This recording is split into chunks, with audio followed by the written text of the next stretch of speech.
Twitch, by the way, if there's any way possible. Like, I know people like to watch other places, but Twitch helps the best.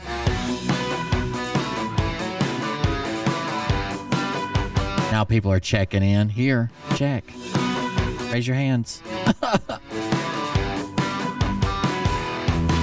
Stop resisting, okay?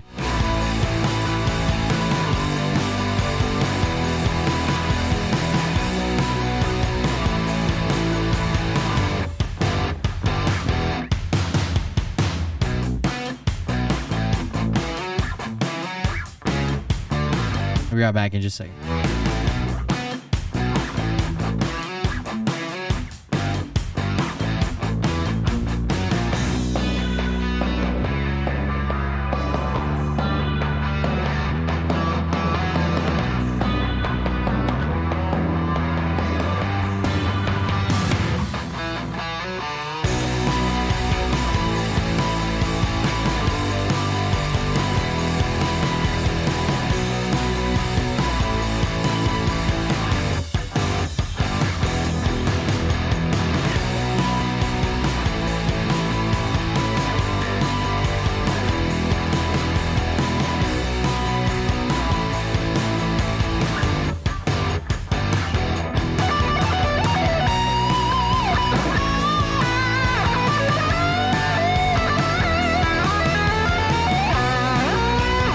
We're back. We're back.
Welcome, guys. Thank you for joining us. Think what you think about when you're born into a fire. Yep, other grifters are still around. The ones who said to not follow the ones who asked for money are now doing it. Yeah, it's a stupid stance to be online and say never follow anyone who makes money or has a donation link or whatever, because this, if it becomes all consuming of you're gonna have to have some type of income coming in. You know what I mean? Like if you're spending 8 hours a day or something making the videos and researching, when are you gonna spend your other time earning a living? Like, that's a stupid stance to take. I've always said that. Anybody can be monetized. It depends on whether you're monetizing the lies you're telling or you're monetizing, you know, your humor or satire or comedy or news or whatever, as long as you're not lying to people. Brains are bigger than the doubt we've been thinking for ourselves. Never let the truth fade away. This is bigger than ourselves. We won't let the world burn away. Burn away. We feel betrayed.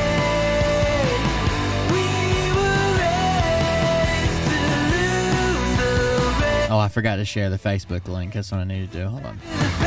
Kill it anyway.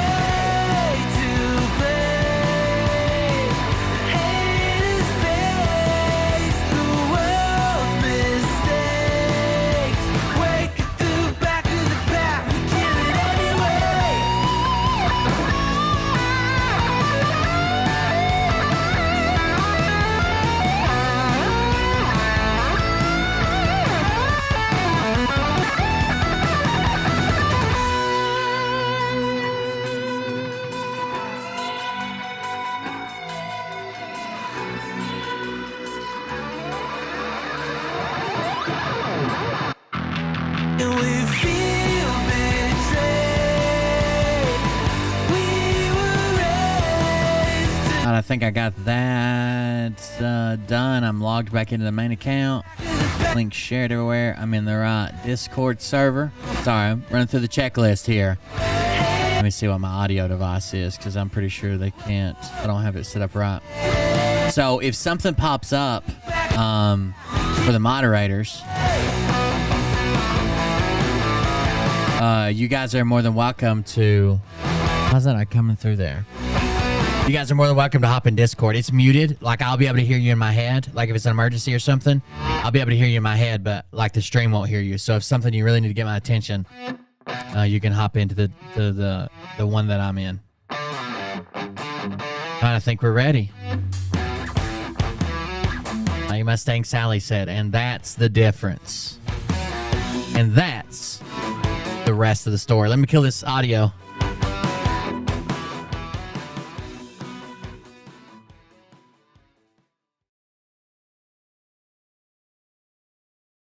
Here we go. Roll that intro, lady. Hey, everybody. It's Kim Cold here. Listen up. You guys are really mad at me because of my last broadcast. I disclosed a God dream where we were all instructed by God to subscribe to Cold Beer Confessional channel on Rumble and BitChute and Twitch and YouTube. Listen, it's not my fault. I have to disclose what I'm told by God. So don't get mad at me. If you want to do something about that, the best thing you can do is go into the comments section on his YouTube channel. Just imagine these guys are you guys going into the Will Bird's comments section and saying things like, your channel is trash, your sunglasses look ridiculous, you're not a real patriot, or, your wife can do better, just anything like that. And for those of you saying that actually that will help his channel because it will bring more engagement and it'll help the algorithms, I've already run this past Uncle Teshy. Uncle Teshy knows about algorithms, okay? Uncle Teshy. There is nothing Nikola Tesla is more expert at than YouTube algorithms. And if he says it won't affect it, then it won't affect it. So I strongly suggest that you guys get into the comments section and call this guy an asshole. Call this guy an asshole. Welcome, everybody. I am Will Bird. This is the Cold Beer Confessional. Thank you guys for joining us today. I appreciate you guys coming out. We're live everywhere, but I would prefer you to be on Twitch. That helps me out the most.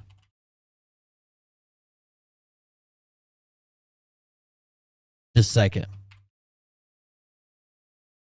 Anyways, yeah, Twitch helps out the most. That's where we have our sponsorships through. That's our main platform. So if there's any way you can watch on Twitch, please do. If you can't, okay. We're also live on Rumble, Facebook, and YouTube. Thank you guys for joining us. Like I said, I'm Will Bard. This is Cold Beer Confessional. If you want to support the show, the best way to do that is by watching on Twitch. 1. 2, you can go to coldbeer.fund. Please stop texting me. Please.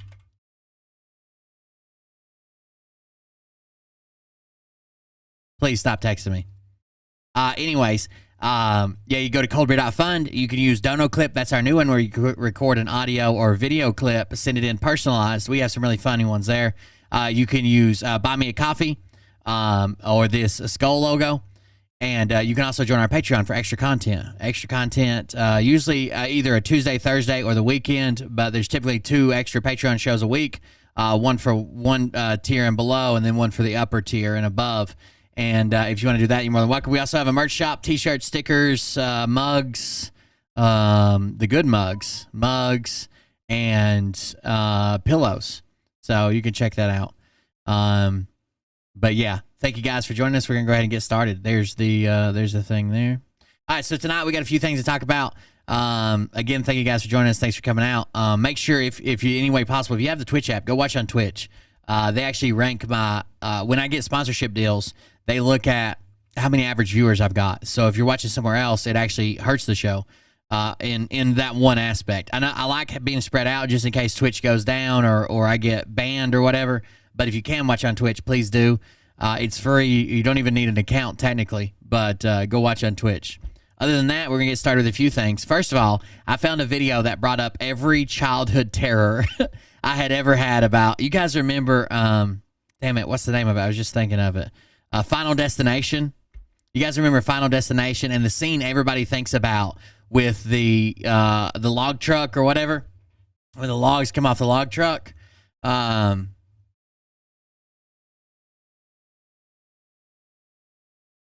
Everybody can remember that scene. Everybody can remember that scene. Well, I got one just like it. So check this out. This is terrifying. So what you're going to see is a truck carrying a very, very, very large. PR_ you betcha just gifted 10 subs. Thank you for the gifted subs. I appreciate that. You're going to see a truck carrying a very, very, very long, I don't know if it's a pole or a log or whatever. You can see the flag on the back of it when the emotes clear off the screen. You can see the orange flag on the back of it. Now, when this truck makes a right turn, anything behind the axles are going to go to the left. So he's technically going to be pretty wide over here because it's behind the axles. Anything behind the axles is going to go the opposite way. It's even worse when you have your axles slid all the way forward, which he's a flatbed. I'm pretty sure he's just not sliding his axles. But this is pretty bad. So check this out.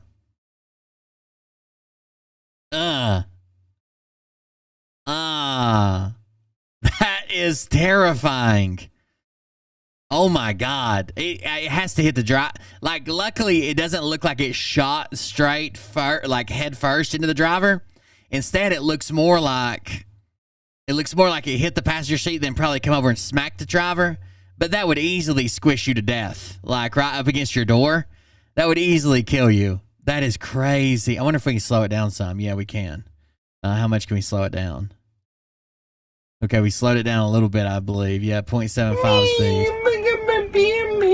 God, that's bad. They have their four-way flashers on for some reason.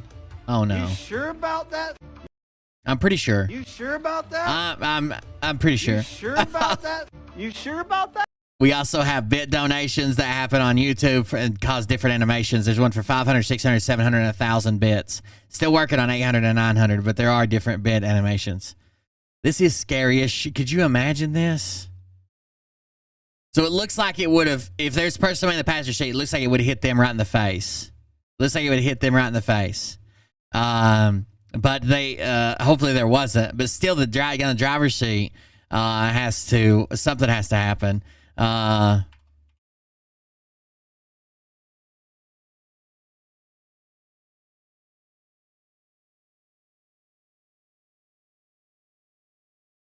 on just a second.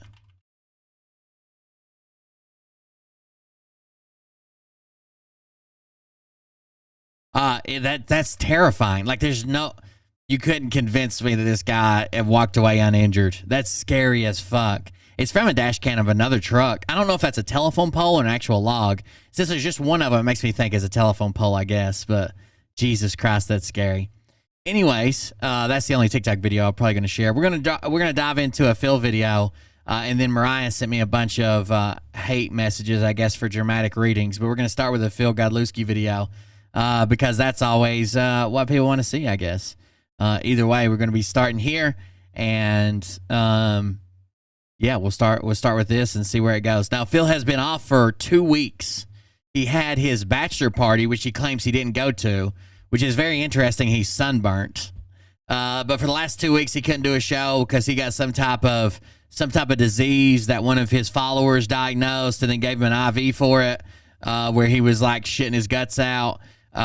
He was too sick to continue. He didn't know when it would end. Also, he had these major power outages that weren't even power outages. In fact, let's see, where is this? I think I played this video the other day. I probably downloaded it. Hold on. Downloads.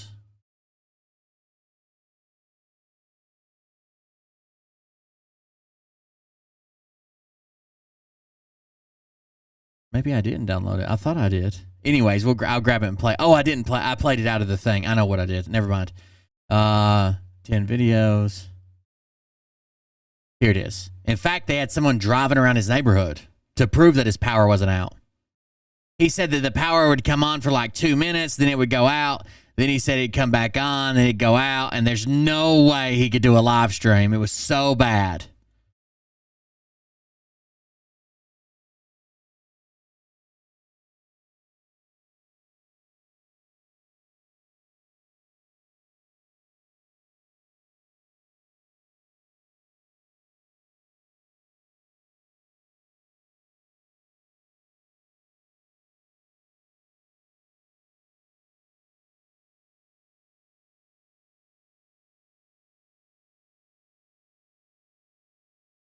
This is them driving down his... Now, I thought they were just going to drive around his neighborhood, right? Like, and just show... If street lights are on, you have power, right?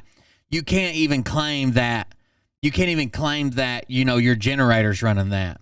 If street lights are on, you have power. They're powered directly from the power lines, right? You can't even claim that. You gotta move on to something else, because he was claiming his generator kept kicking on, but because it was switching back and forth, that's why he couldn't go live, because he should be able to go live from his generator.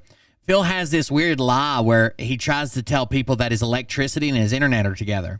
If he's got a generator, all he has to do is have his modem on the... He's got a whole house generator. All he has to do is have his modem plugged in, and his internet will still work. Internet doesn't come through electricity, bro. But they didn't just drive around his neighborhood. They pulled up on his spot. They pulled up on his spot. This is literally Phil's house lit up like a freaking baseball field. Like, you couldn't turn on any more outdoor lighting. This is it. You couldn't have any more. This is the most lighting that you could fucking have. He's got every light on the exterior of his home lit up, but he's having a power outage. Every light on the exterior of his home is lit up, but he's having a power outage. That's his $1.7 million home. The home only listed for 1.6. He paid 1.7 for it, so it would be 17. I'm not making that up. I'm not lying. I'm not making a joke. He paid above asking to make it 17. Lit up like a fucking stadium. There's his address. 1235 Lantern Hill Road, Shavertown, PA. Every light in the house is on.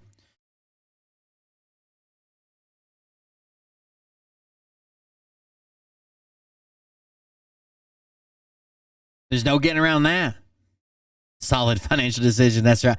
Look how many freaking lights there are on.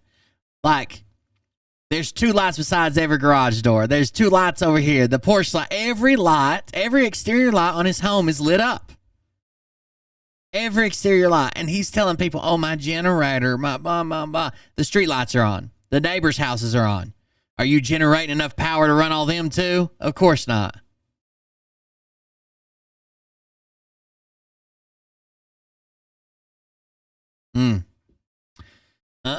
So he's finally back. He went 14 days exactly without doing a video. He was sick. He was dying. He couldn't do it. He didn't go to Catalina. He promises, even though all his friends took a picture of him everywhere they went. It was some of the weirdest things I'd ever seen happen. But here we go. Let's see why he's been gone and why he's back. Oh my God. What is that horrible, horrible music playing? Here's your audio. Testing. Rumble. Testing. Don't tell me there's no sound. Good. Don't tell me there's no sound. He does look sunburnt to have not left PA. He does look sunburnt. That's good. So that's all great and everything, except now I can't see the chat on locals. So I got so worked up just because of this.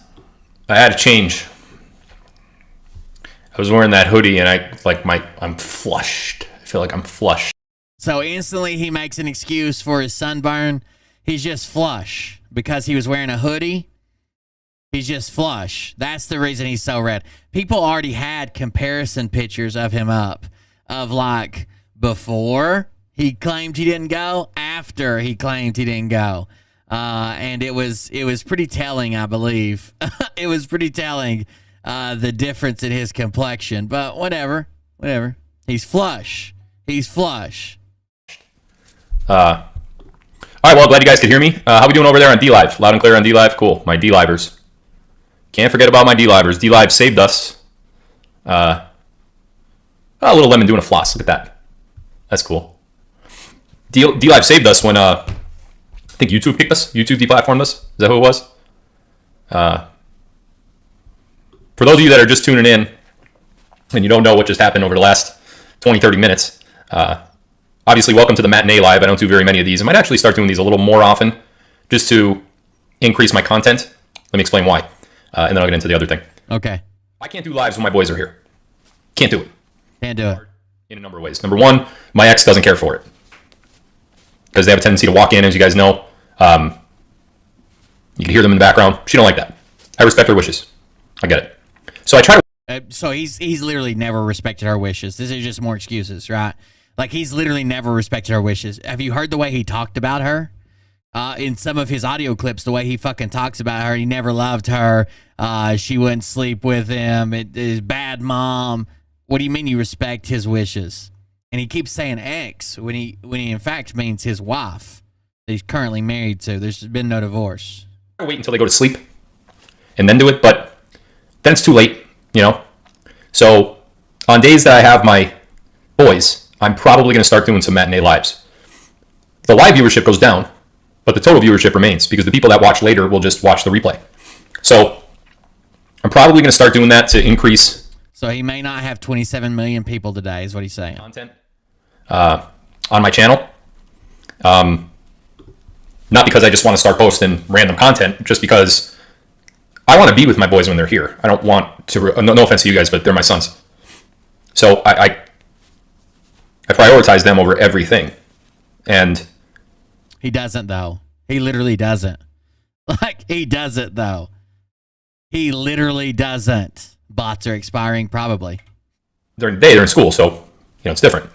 But I'll figure that out. But those of you that are tuning in, we just tried to do this whole thing 15 minutes ago, and we had constant audio problems. Rumble couldn't hear a word. Constantly. Locals could, but Rumble couldn't. I'm going to switch locals right now to... I hope so. So if you're not a supporter on locals and you want to be, you can just hop over to philgodlesky.locals.com, and you can hop in there. Really cool perks associated with locals. You get your own private chat room, your own posting board.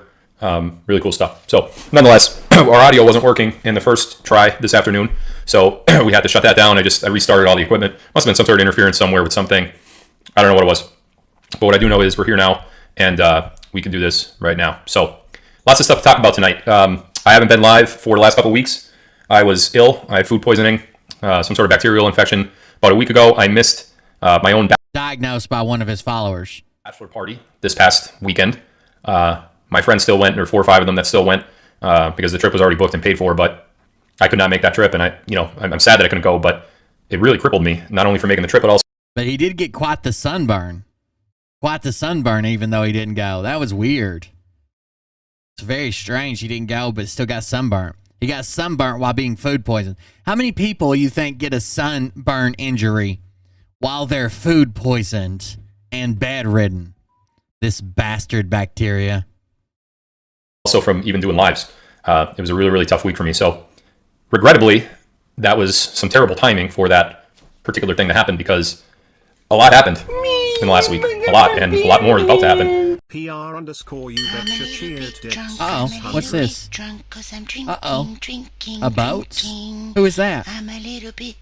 Who is that person there? I've never seen them before. They're a little bit drunk, and it looks like their elbow may be double jointed. Thank you very much. That was from PR You Betcha with 600 bits. Thank you very much for that donation and the support. I appreciate it. The title of tonight's live is Run 'em.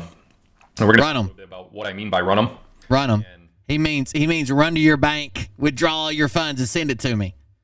We're also going to talk a little bit about where this country currently sits from a financial standpoint, from a mainstream media standpoint, and where I see, I don't even want to say I see red flags, but where I see the future going because of the ongoing things that are happening right now. We're past the point of red flags and anything. We're way past that point.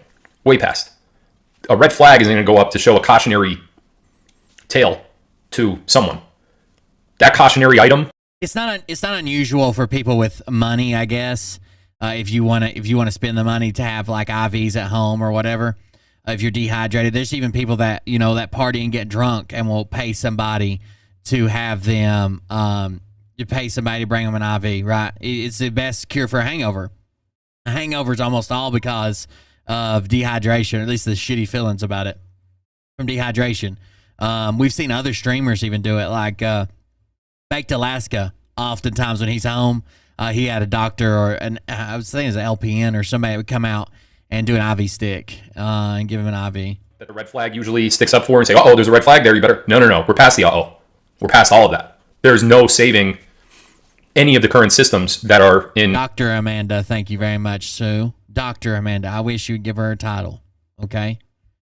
I call Dr. Banana Jammer Dr. Banana Jammer. You can at least call her Dr. Amanda. From the Federal Reserve to the IRS, to Congress as a whole, to the White House administration, there's no more red flags. So I think that's a overused. No more red flags. Based on where we are right now. Nonsensical. Let me explain. Explain it to me. Before I get into the banking thing, I want to talk a little bit about the mainstream media. It was about 7 or 8 months ago, and you could go back and look on my Rumble channel, all the videos are there, that I told you Tucker Carlson would have a major role in what's coming next. Now, the mainstream media wants you to believe that Chuck Schumer... There are people that are predicting that Tucker Carlson is going to run for vice president with Donald Trump. I mean, that's a possibility, I guess. Anything's a possibility.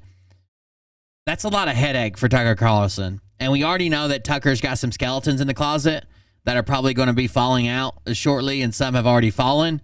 I don't see him running as vice president, but I don't know. Maybe Trump has skeletons in his closet too, and he just told people like, oh, that's locker room talk. Oh, look at Hillary, lock her up. So maybe, I don't know, but it's a headache for Tucker.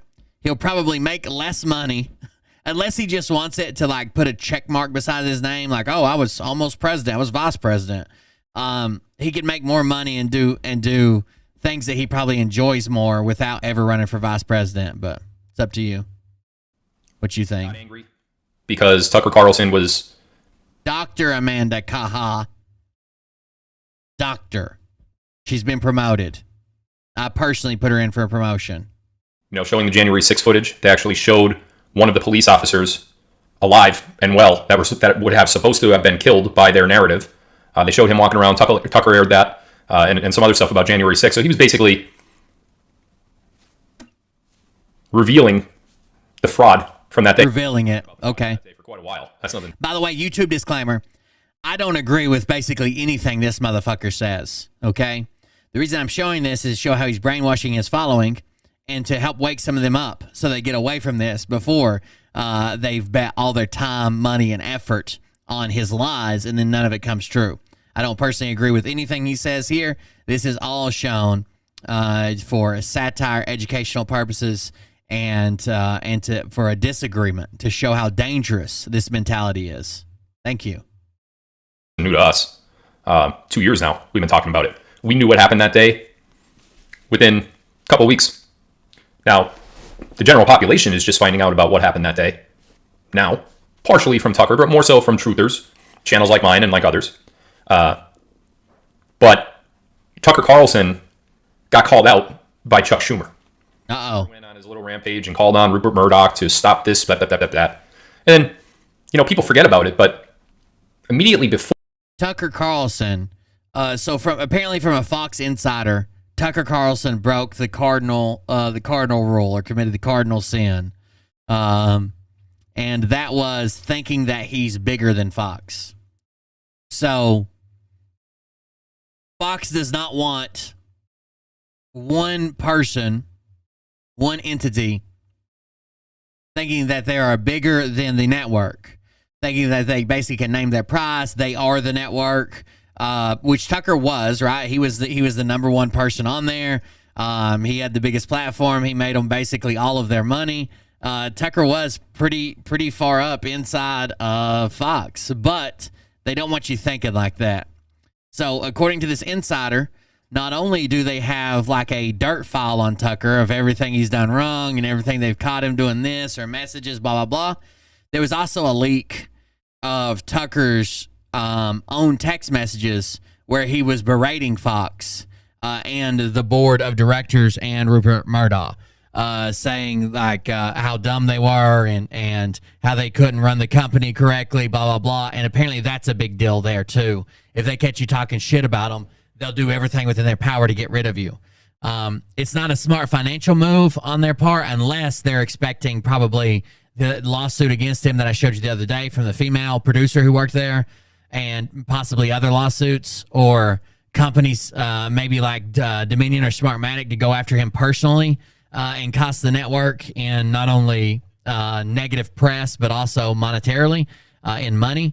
So it probably cost them some money. He was their biggest show, but they made a statement with it, right? So they did make a statement with it. If there's other hosts at Fox currently who are like on the up and up, who their show is trending, who they're getting big, they're getting a lot of engagement, a lot of people like them, and they get to the place that Tucker was, and then they want to say, oh, well, you know, they can't fire me. Well, they can, and now you've seen it, right? They made an example out of him, kind of. I know one thing he was very critical of was their, I don't even know what they call it, but their streaming service, Fox Now maybe or something. There was one text message leaked where he's like, I would just rather put my shit up on YouTube. The platform doesn't work. It's silly to keep recording this and to put it on our own our streaming platform. It sucks. No one watches it. Just put my shit on YouTube. So he's very critical of that, at least one decision they made, but he could have been critical of more. I don't know.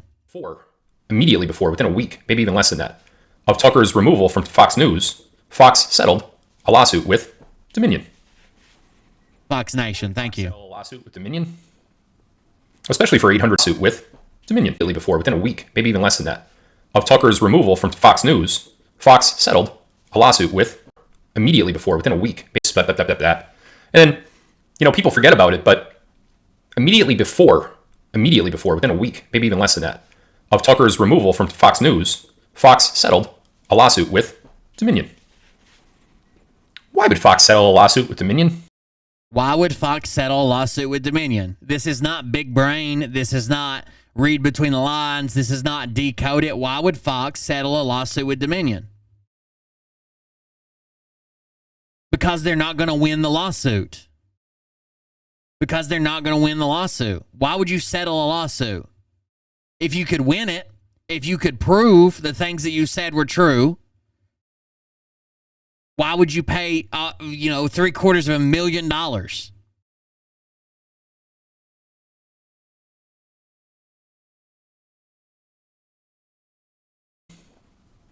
Especially for $800 million. $750 million. I'm sorry, $1 billion, 784 million or some shit.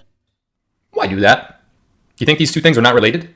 You think that the lawsuit is a completely separate entity and event from Schumer's little tirade against Rupert Murdoch saying, oh, you got to get rid of, you got to stop this madness. You got to stop that. No, those. So Chuck Schumer called out Tucker Carlson, called out Rupert Murdoch to get rid of Tucker Carlson, and that has something to do with the Dominion lawsuit. Cool. Yeah, he said that. He just said it in a really weird way, Pearly Girl. He said that they made the announcement of Tucker the lawsuit happened within a week before. He said that. He just said it in a really that's why I listened to it twice. He said it in a weird way. Things are related. And the Tucker Carlson exit is also related. Let me explain. The media wants you to think that Fox News settled this lawsuit with Dominion because Fox said Dominion committed fraud, and Dominion filed a defamation lawsuit and said, hey, we didn't commit any fraud. We didn't do anything fraudulent. Phil is doing this himself. He's trying to claim that the statements are fraud and that Scranton Times should have or defamation, and that the Scranton Times should have settled. He's doing this exact same thing. So the media wants you to think that since the lawsuit was settled in Dominion's favor, therefore Dominion did not commit fraud. I have a defamation lawsuit going on right now against two entities, both defamation. One, Scranton Times. They said that Oh wait, you forgot me. You forgot me, right?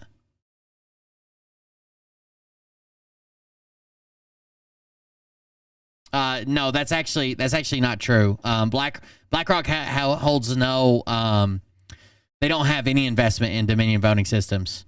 Either in the investment. So Dominion has an investment firm and a voting machine company. They don't have it. They do have non-voting shares in Fox, though.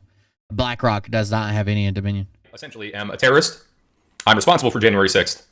And oh, by the way, he sleeps with. They have stock. They have stock in Dominion Power, which is like all the power plants in Virginia, but not Dominion voting systems. Dominion filed a defamation lawsuit and said, hey, we didn't commit any fraud. We didn't do anything fraudulent. So the media wants you to think that since the lawsuit was settled in Dominion's favor, yes, Dominion did not commit fraud. I have a defamation lawsuit going on right now against two entities, both defamation.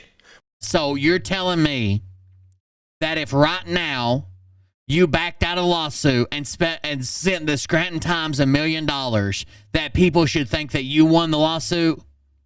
That the Scranton Times was still wrong? Is that what you're thinking? The only reason I know is because I had to look it up. The other day, I was watching a streamer who said, oh, Dominion does other stuff just besides voting systems. They do. They have an investment firm. But the guy was trying to say they own power plants. They don't own power plants. That's a different... Dominion Power is a different company. I used to work for them as a contractor on their power plants up in Virginia. They got a bunch of fucking... I think the last one I was at was like Chesterfield or some shit. But they own a bunch of power plants all through Virginia. Maybe other states too, but I've only ever seen them in Virginia. But yeah, I had to go fact check it already for something else. One, Scranton Times. They said that I essentially am a terrorist. I'm responsible for January 6th. And oh, by the way, he sleeps with 15-year-olds. They said those things about me, all in the same article. In addition to that, the girl... I'm the victim. Now too, well, everybody's referring to her as the victim, not the girl. She wrote an affidavit that is just completely lies. And she's going to be sued, and I'm going to go to court, and I'm going to win both of those lawsuits. If you win a lawsuit like that, in which I plan on winning mine, but in the case of Dominion versus Fox, if Dominion wins that lawsuit, the overall theory, the ongoing synopsis, the overall belief is that whatever Dominion was suing for, in this case, they're saying they had nothing to do with the election fraud, and by the way, there was no fraud, and by the way, our systems are great. If they're claiming that and they win, the people will think... Just because you top it out, that's not true. That's not true. The general public will think Dominion didn't do those things. So there's that. Now everyone thinks Dominion didn't do those things. Oh, there was no fraud. This is just another mainstream media... I don't want to say another. It's like their main tactic. This is what they do. They lead you to believe that your world is whatever they want it to be. Whatever they want you to think, that's what it is. In fact, I shared this. There was a meme the other day. That's true. So you're telling me right now, if the Scranton Times said, hey, we'll give you $5 million if you drop the lawsuit and settle out of court, and you did that, you wouldn't run around saying, see, they lied. They lied to me. They lied. They lied about me. They said this, and I was right. That's why they settled. That's true. That's why companies settle. I think I shared on television. I don't want to say another. It's like their main tactic. Dominion didn't do those things. Oh, the general public will think Dominion didn't do those things. So there's that. Now everyone thinks Dominion didn't do those things. Oh, there was no fraud. This is just another mainstream media. I don't want to say another. It's like their main tactic. This is what they do. They lead you to believe that your world is whatever they want it to be. Whatever they want you to think, that's what it is. In fact, I shared this. There was a meme the other day. I think I shared on Telegram that said something like, imagine if the richest people in the world bought all of the mainstream media networks and ran an agenda for whatever they wanted you to think. What else? What would you believe? How could you believe anything else? Because that's exactly what happened. And by the way, those people that came into power that took control of the mainstream media, of course, if they offered him to settle out of court, they would he'd immediately be running around saying that something happened. Also psychopaths and demonic, satanic, evil beings. So it's just more, this whole Dominion thing and the lawsuit is just more of the same. By the way, so the post that you shared, Billy, is just wrong. They own 59 million shares in Dominion Power Systems, which is a different company. That's not Dominion Voting Machines. But that's not even the company's name. The company's name is Dominion voting systems, not voting machines. But they own 59 million shares in the power company. It's been going on since, look what they led you to believe with John F. Kennedy's assassination. Look at what they led you to believe with the Titanic. You think that boat hit an iceberg? No. And they own 15%, 15 point something percent in Fox News, but they're non-voting shares. Was it even the Titanic that went down? How do you know? How do you know the answers to either of those questions that I just asked? Because history tells you so? But if you had proof that the Titanic didn't sink, and let's say you sued the company that owned the Titanic, and they said, whoa, we better settle out of court quickly, you wouldn't be running around saying that you were right? This is dumb. Okay. Who's writing history? Oh my God. You're wrong. You're wrong. I'm sorry that you're wrong, but you're just wrong. I know all about BlackRock. I've done shows on it. You're just wrong in this case. They own 59 million shares in Dominion Energy. Those are two different companies. Dominion Trucking's a different company. Reporting it. What media platform are they reporting it to? Are they reporting it to a news station, an encyclopedia, a social media platform? How do you know? How do you know what actually happened? Because they told you so? So you're choosing to believe them because, why? Because they're the media? Okay. I have news for you. The JFK assassination did not happen how they were. We're not believing them because they're the media. We're believing that the settlement was issued in a court of law. The Titanic did not happen how they reported it. 9/11 did not happen how they reported it. Benghazi, Ukraine and Russia. Everything, literally everything that we've ever known has been an agenda and a lie. We know that. Now let me clue you in on what happened with Tucker Carlson. Tucker did not simply get fired or let go by Fox. There was no failed contract negotiations. It hit the ice wall. That's exactly right. The Titanic hit the ice wall. They actually made, they were trying to navigate the Earth as if the Earth was a globe and not a flat plane. So they iceberg straight ahead. They really meant ice wall straight ahead, and boom, there we went. I think I've never lived in Virginia. I saw that question come up. Is Virginia a good place? I've never lived in Virginia. But maybe there's people that watch that live in Virginia. I know that when I go to Virginia, their fucking cops seem like off the chain, like for pulling people over on the interstate. Maybe that's because I'm out of town, but like I've gotten window tint, I've gotten the radar detectors are illegal, and modified vehicle, and all these crazy tickets that I had to fight because I complied with Tennessee's laws where I'm a resident, but they still wrote me a ticket for it, even with out-of-state plates. It's weird. Tucker left. Tucker left. That he was leaving.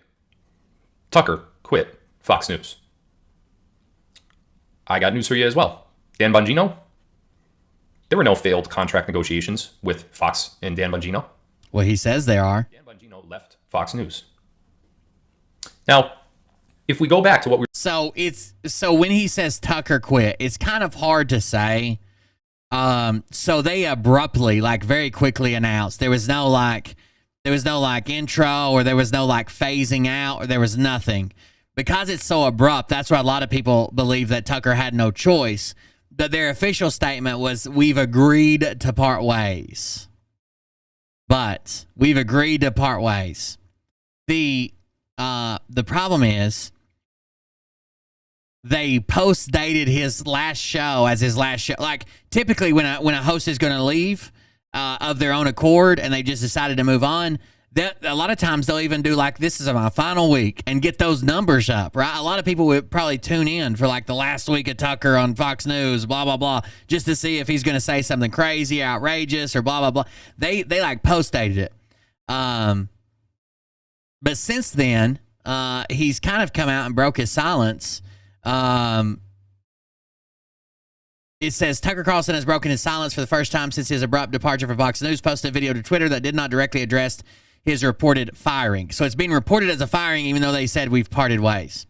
Carlson was one of the network's biggest stars that gained a large following, blah, blah, blah. On Wednesday, Carlson shared a cryptic 2-minute video in his Twitter account that did not explain his exit, but offered sweeping complaints about the state of American discourse. He said what he noticed when you step away from the noise for a few days is how nice some people are.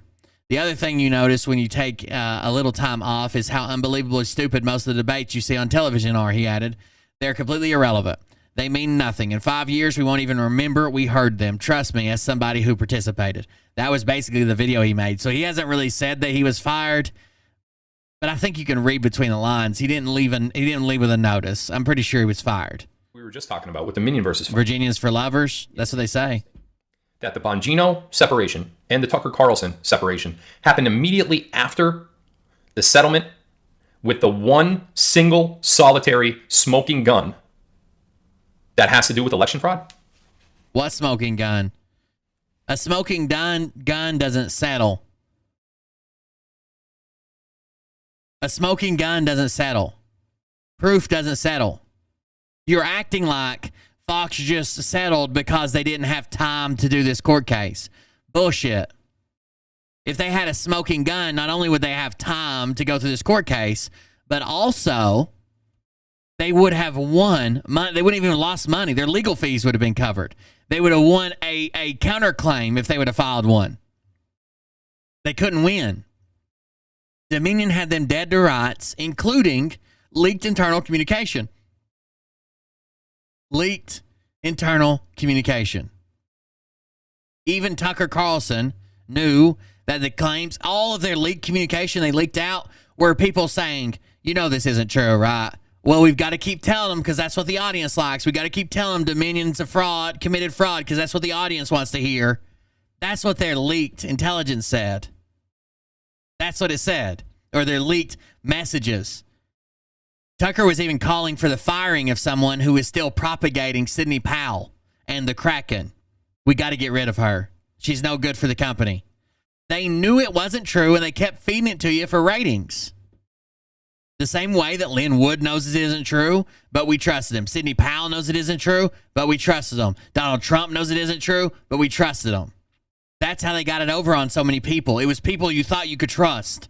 People you thought wouldn't sell out. People you thought wouldn't do this. And they still perpetuated the claim again and again and again. Oh, happy birthday, Pabs. I just now saw everybody wish you happy birthday. I guess it's your birthday. Happy birthday. How about the Minion servers that were housed in Frankfurt, Germany? In a was all a lie. This is the dumbest thing I've ever heard. The Seidel servers, and that we sent a team in and there was a firefight and they captured all the data. It doesn't exist. Where? It's been over 2 fucking years and you're telling me no one's presented this data anywhere? Mike Lindell right now is currently being sued because somebody proved him wrong, and he said, if you prove me wrong, I'll pay you $5 million, and he's being sued right now. And he's going to be ordered to pay the $5 million. Or he already has one. I think he already has been ordered to pay the $5 million.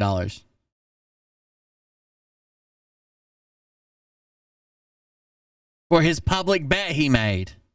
Yes, ordered to pay $5 million in election data dispute. The election conspiracy said he had no intention of paying the arbitration panel's order of $5 million and that he expects the dispute to land in court. Software company called Skytle. It was a server farm. That's not Skytle. No one's ever said Skytle. Phil just found this. Phil just found this for some reason. Seidel. Seidel, not Skytle. What an idiot. This is over almost 3 years old. Everybody knows about Seidel. No one knows what Skytle is, Phil, you idiot.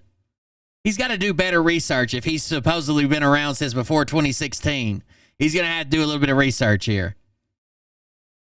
That were housed in Frankfurt, Germany, in a software company called Skytle. It was a server. Yeah, various methods that no one can prove. Got it. Farm. That's where all the data. Skytle.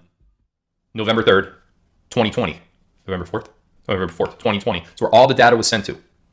All Dominion servers were on Skytle server farm. Skytle. We remember that? We remember the reportings from, was it Mo Brooks? Pretty sure it was Mo Brooks. Remember his reporting that there was a firefight between the CIA and the United States Army? Uh-oh. The CIA and the United States Army. Fighting it out in Germany. The CIA Got it. and the Army? Wait, aren't we on the same side? So you have a settlement with Fox from Dominion. You have Bongino leaving. Separation with Bongino. And then Tucker Carlson leaving. Sorry, separation with Tucker. And all these things are happening consecutively. What? What's going on? And they want you to believe that these are all coincidences, by the way. This is I think Bongino left like in April or some shit. And I guess they couldn't reach a contractual agreement. They tried to do the agreement, and they couldn't get it through. He said, "Folks, regretfully last week was my last show on Fox News. It's tough. It's tough to say that. I've been there doing hits and working there for 10 years, so the show ending was tough." He hosted a show called Unfiltered, Saturday night show called Unfiltered. He was given the chance to do a last show this weekend, but he decided not to. I want you to know it's not some big conspiracy. I promise you there's no acrimony.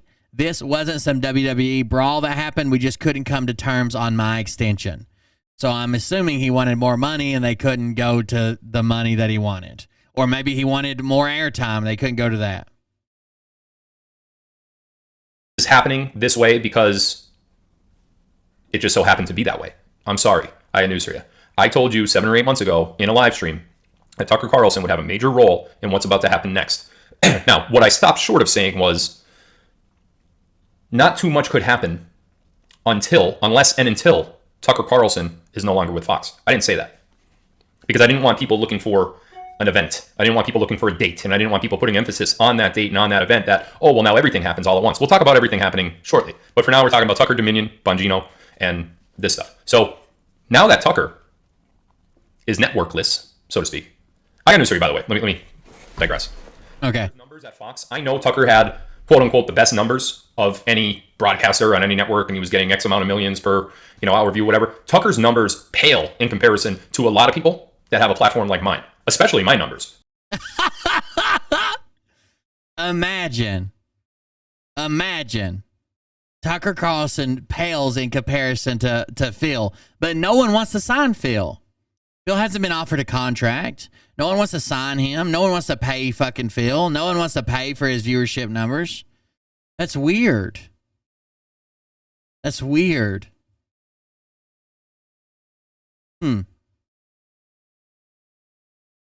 Very strange.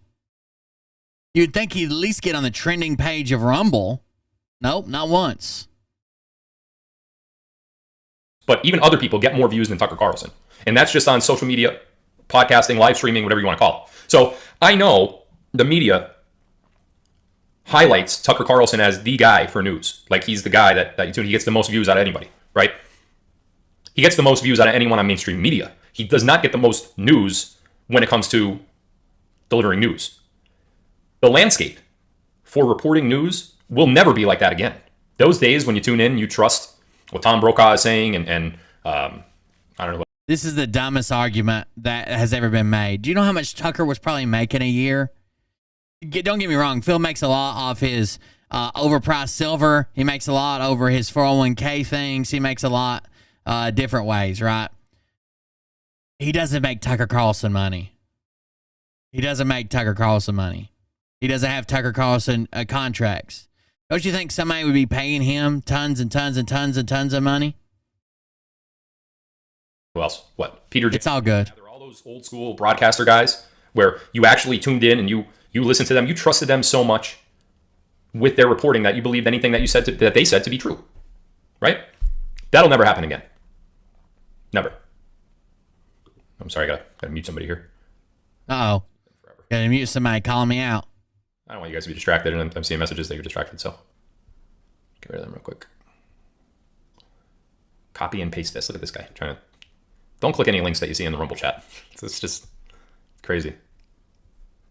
Who is Thelma? That's a pretty good question. Who is Thelma? What does Thelma mean? Why is it on my hat? What's going on with the stock market today, by the way? How are we doing? We're gonna get. I think Tucker averaged about a little over 3 million viewers a night. Something like that. Right into our next topic now. Let me check the stock market real quick. Stock market today. Woo! We going down? Way down we go? What's going on there? We're going to be sub 30,000 soon? Let me tell you something. And they don't want to report this. 3 of the top 5 bank collapses. Now, what is a bank collapse? We're going to talk a lot about banking for the next 20, 30 minutes here. What is a bank collapse? Well, oh my God. I'm sure he's gonna misinterpret this for sure. Depository bank, such as your bank, whoever it is you use, First Republic, Silicon Valley, Washington Mutual. Those are, by the way, the So the reason that there has been today, there has been a dip in the market. The Fed raised the interest rate again. The Fed raised the interest rate again. Why? To combat inflation. To combat inflation. That's how they deal with inflation, right? Is they deal with inflation by dropping or raising the interest rate. Make it harder for money to be exchanged. That's not good for investors. It's not good for business. It's not good for stock market. It's not good for that because money isn't exchanging as easily. But it does slow that money exchange, which in turn typically lowers interest rates or lowers inflation. three largest. Stifles inflation, I should say. Mutual was the highest. I believe it was $380 million. First Republic Bank, who just crashed yesterday, today, over the last couple of days, they were the second largest bank collapse in the history. By the way, 2 weeks ago, we read this. Everybody knew that First Republic was eventually going to fall. The Fed was already anticipating it.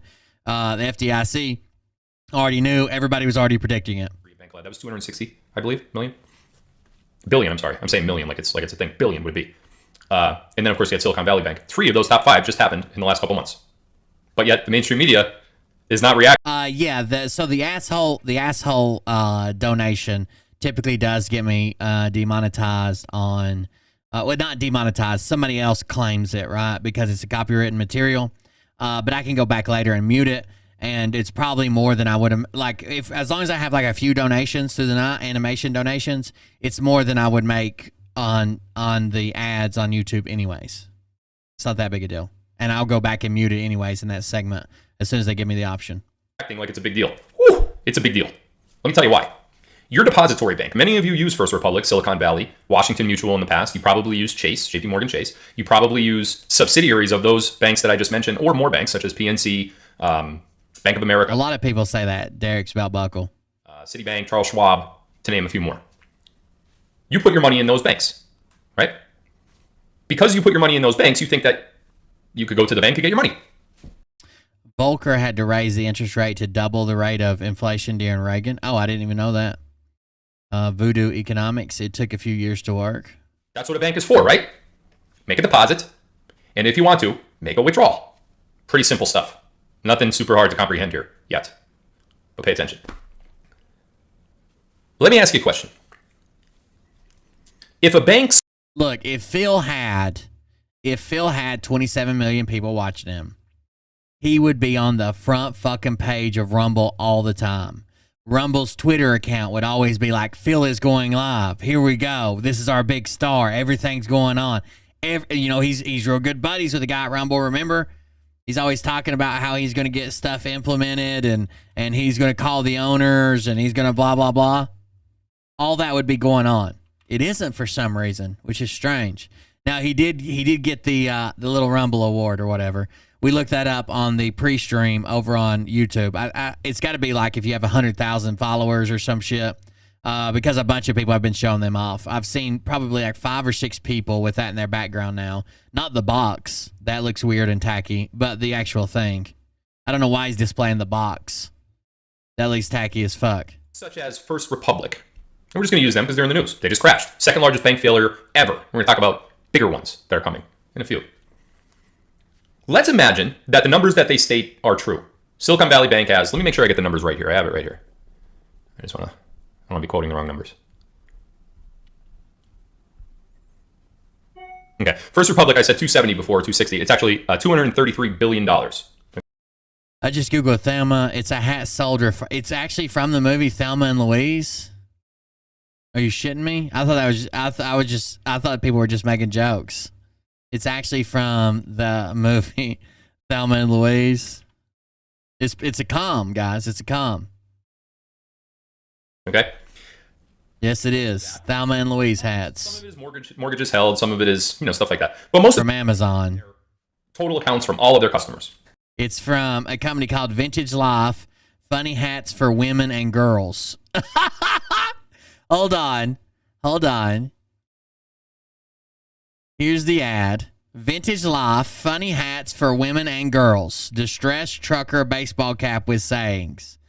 And here is the hat. And that's the hat Phil's wearing. Oh man, you got it, bro. It's even look at the bill. It's the distressed hat. That's the exact hat he's wearing. It's pre-distressed, so he doesn't have to do any work or bust it up. It's not naturally worn in like a hat that I would wear. It's falling apart. It is a hat for women and girls, and it's a distressed trucker baseball cap with sayings from Vintage Life for $25. Did he steal it from Carrie? There it is. Oh, yeah, that's it. That's it, motherfucker. She must have Louise. She probably bought them both for herself, and he grabbed it out of the closet and thought, man, this fits my tiny head. Nick Paris just gifted 1 subs. Thank you for the gifted sub. Nick Paris. Thank you for the gifted sub. I appreciate it. Vintage Life funny hats for women and girls. Got it. Wow. I'm saving that link in case anybody needs the hat. 233 billion, it says, okay, at the time of collapse. Let's imagine that 5%. Let's round that 5%. Let's say 10 billion was requested in one day by the customers of those banks to be withdrawn. 10 billion. That's less than 5%. Okay? 10% of 233 billion would be 23.3 billion. 5% would therefore be half of that, which would be, what, 11 point something billion, right? I'm just saying 10 billion. So about 3 to 4%, 3 to 4-ish% of the total holdings by First Republic is requested by you, the customer, to be withdrawn from the bank. You know what would happen to the bank? Kapu. That's how all banks work, you idiot. Look, we've went over this. Have you guys ever seen, what's the Christmas movie? Is it A Wonderful Life? Is that the name of it? Where the guy works in the bank?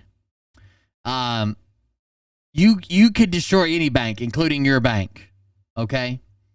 They can't just sit on the money and pay tellers and pay the president and pay for ATMs and pay fees for the lobby and pay for the place to be cleaned and the electricity. They can't just sit on your money. They're not going to make any. You can run on any bank. You could shut down any bank. Their investments are put in the way it should be. Their investments are put in the way it should be. And that's how they invest to make money. And when you force them to sell them early, they're locked in for a certain amount of time, 5 years, 10 years, 20 years. They're locked in for a certain amount of time. And when you force them to get rid of their investments early, they're going to lose money on those investments.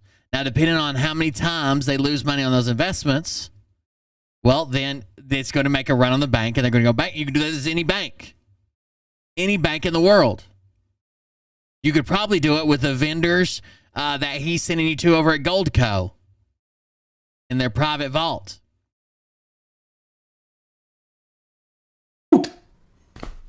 That is called a bank run. The title of tonight's live is Run 'em. The banks are fraudulent. They don't have your money. They're supposed to have your money, but they don't. They take your money that you deposit. It could be $10,000, could be $1,000, could be $1 billion. Some billionaires have $1 billion in a certain bank. Could be 10 million, could be 100 million. The bank is not supposed to have all your money at all times. That's not true, right? They guarantee and insure your money to a certain amount.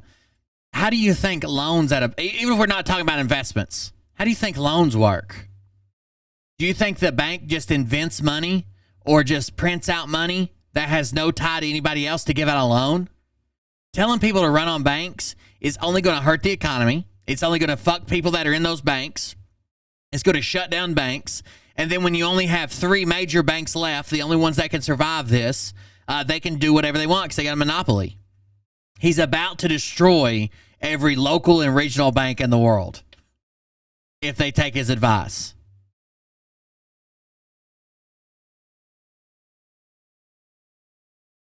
If they take his advice, he's about to destroy every local and regional bank in the world. There will be very few banks that can survive this. And those banks will then have a monopoly on the system. We're always going to need banks, right? How you going to cash a check? How you going to do this? Hell, Phil might be personally pushing us to the FedNow system. As much as he hates it or claims that it's, big Illuminati government, he might be personally pushing it. Let Phil run all the banks, and then all we'll have left is the FedNow system. It could be whatever number you want. Run them. Small the number, no matter how big the number, they accumulate all of that money from their depositors, you, and they take it and they invest it. They invest it in certain things. They invested in the stock market. They invested in real estate. They invested in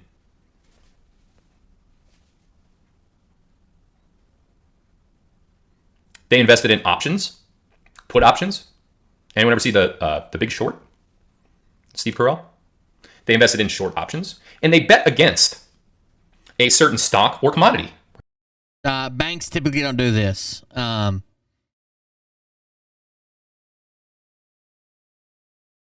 Most banks typically don't do this. Most banks steer clear of shorting this or doing that. Now they have investment wings. They have hedge funds they manage. They have investment portfolios they manage. But with your savings deposit or your checking deposit, they're not going out and investing. Okay? Instead, they're going out and buying like treasury bonds, or they're loaning it to other people.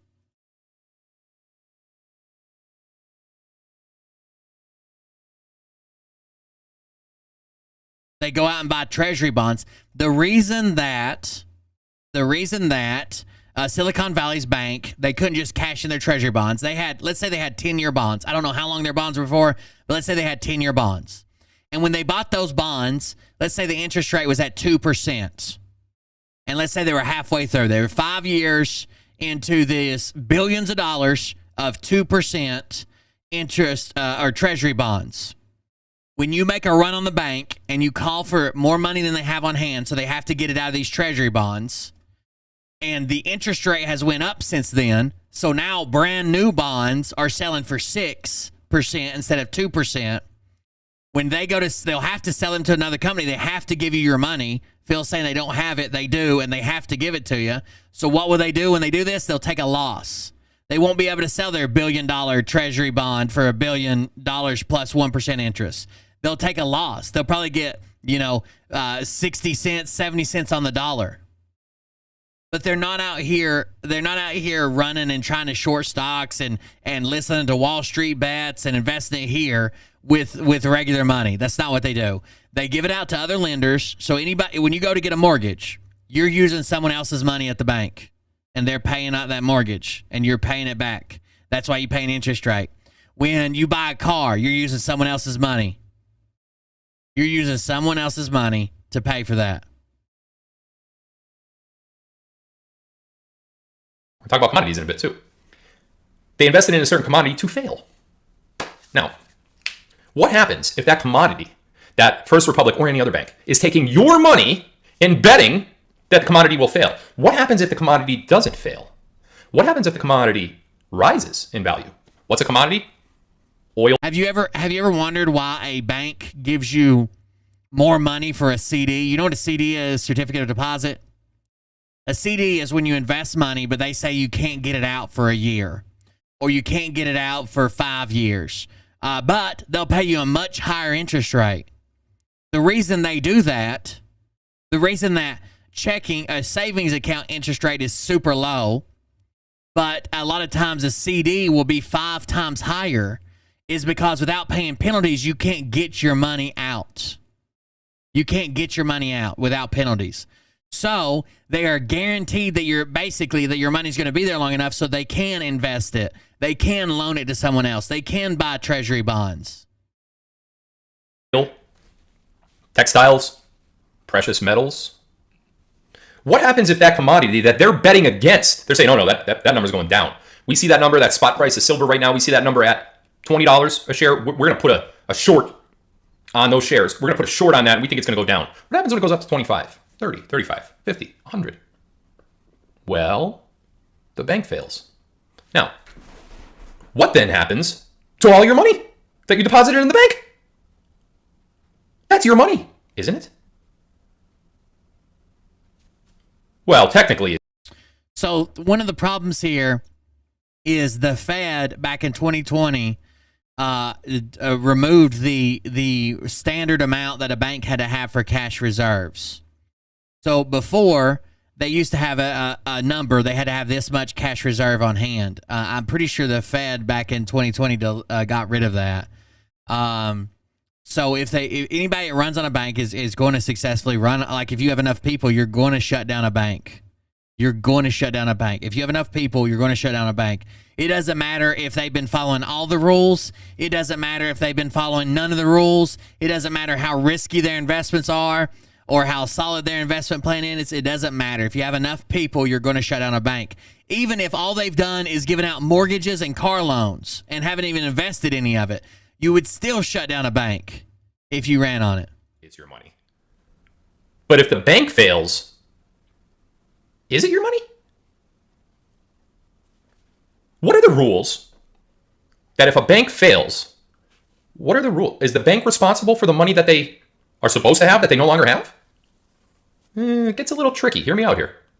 Give you a little bit of an education. If a bank fails, your money is guaranteed up to the insurance rate, the FDIC. There's another one for credit unions through $250,000. That covers most people, okay? If you've got more than $250,000 in the bank, good for you.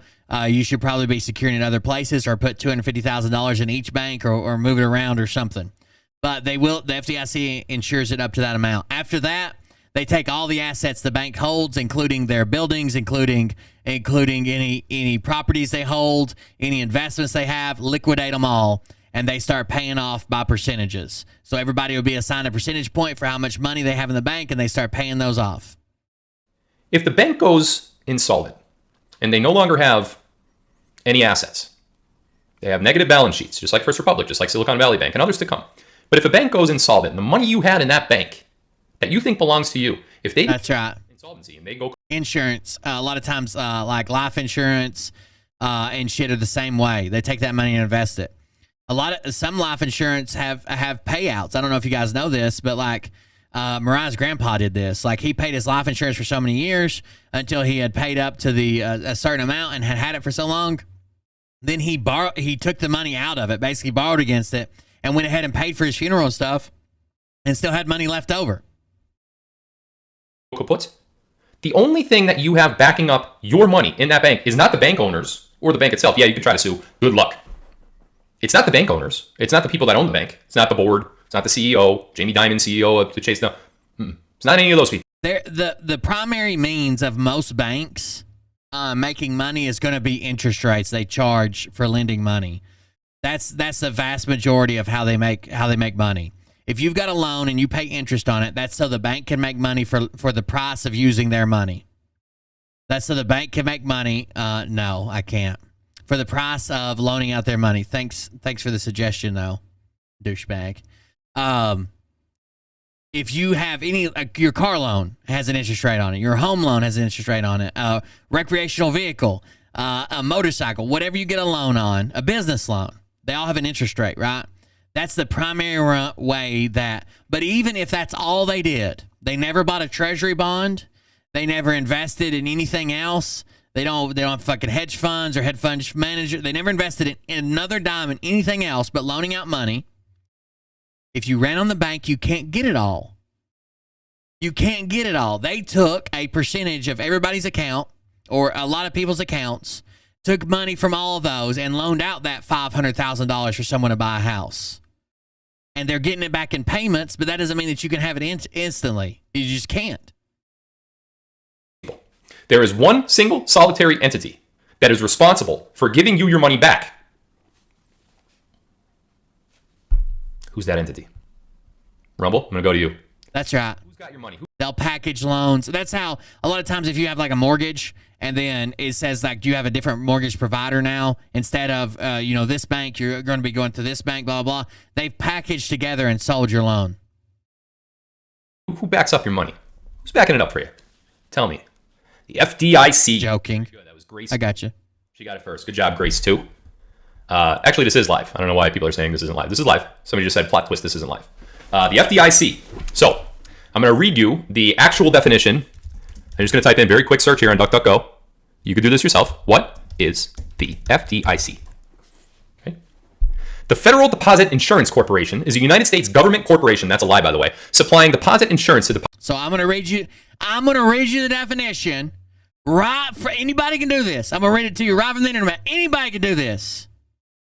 Anybody can do this. But as soon as I start the definition, I'm gonna tell you that's a lie and only I know it. Got it. The Federal Deposit Insurance Corporation is a United States government corporation, that's a lie by the way, supplying deposit insurance to depositors in American commercial banks and savings banks. The FDIC was created by the Banking Act of 1933, enacted during the Great Depression to restore trust in the American banking system.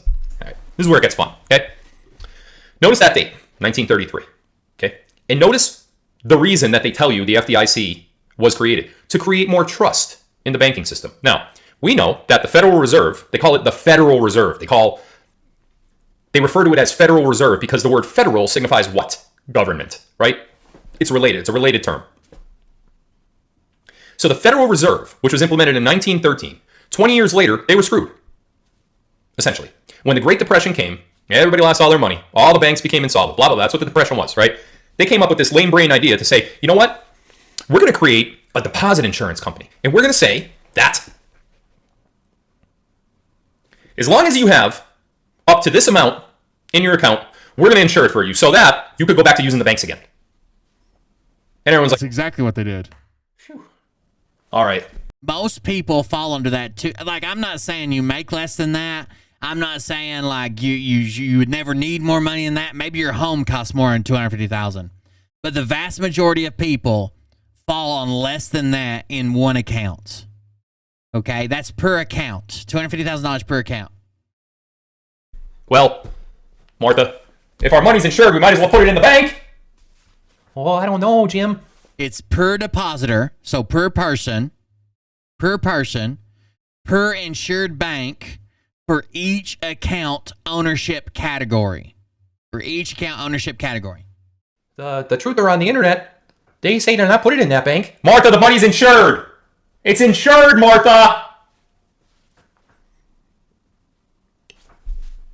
Let me dumb this down here real quick. The money that they're insuring, the insurance company itself, this FDIC, what is it again? Federal Deposit Insurance Company. They're the same people that are committing fraud with your money.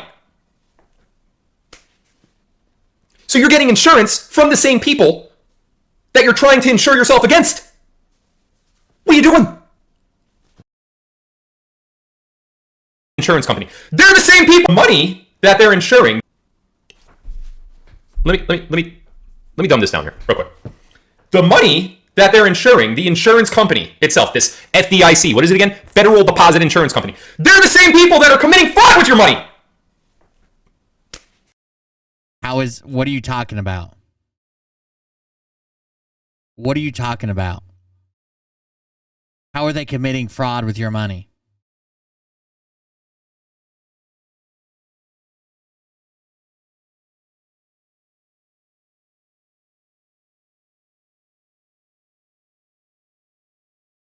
How? He doesn't have an explanation.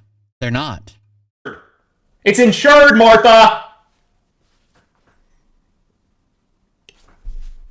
Let me dumb this down here real quick. The money that they're insuring, the insurance company itself, this FDIC, what is it again? Federal Deposit Insurance Company. They're the same. By the way, the FDIC is funded by banks that literally pay premiums.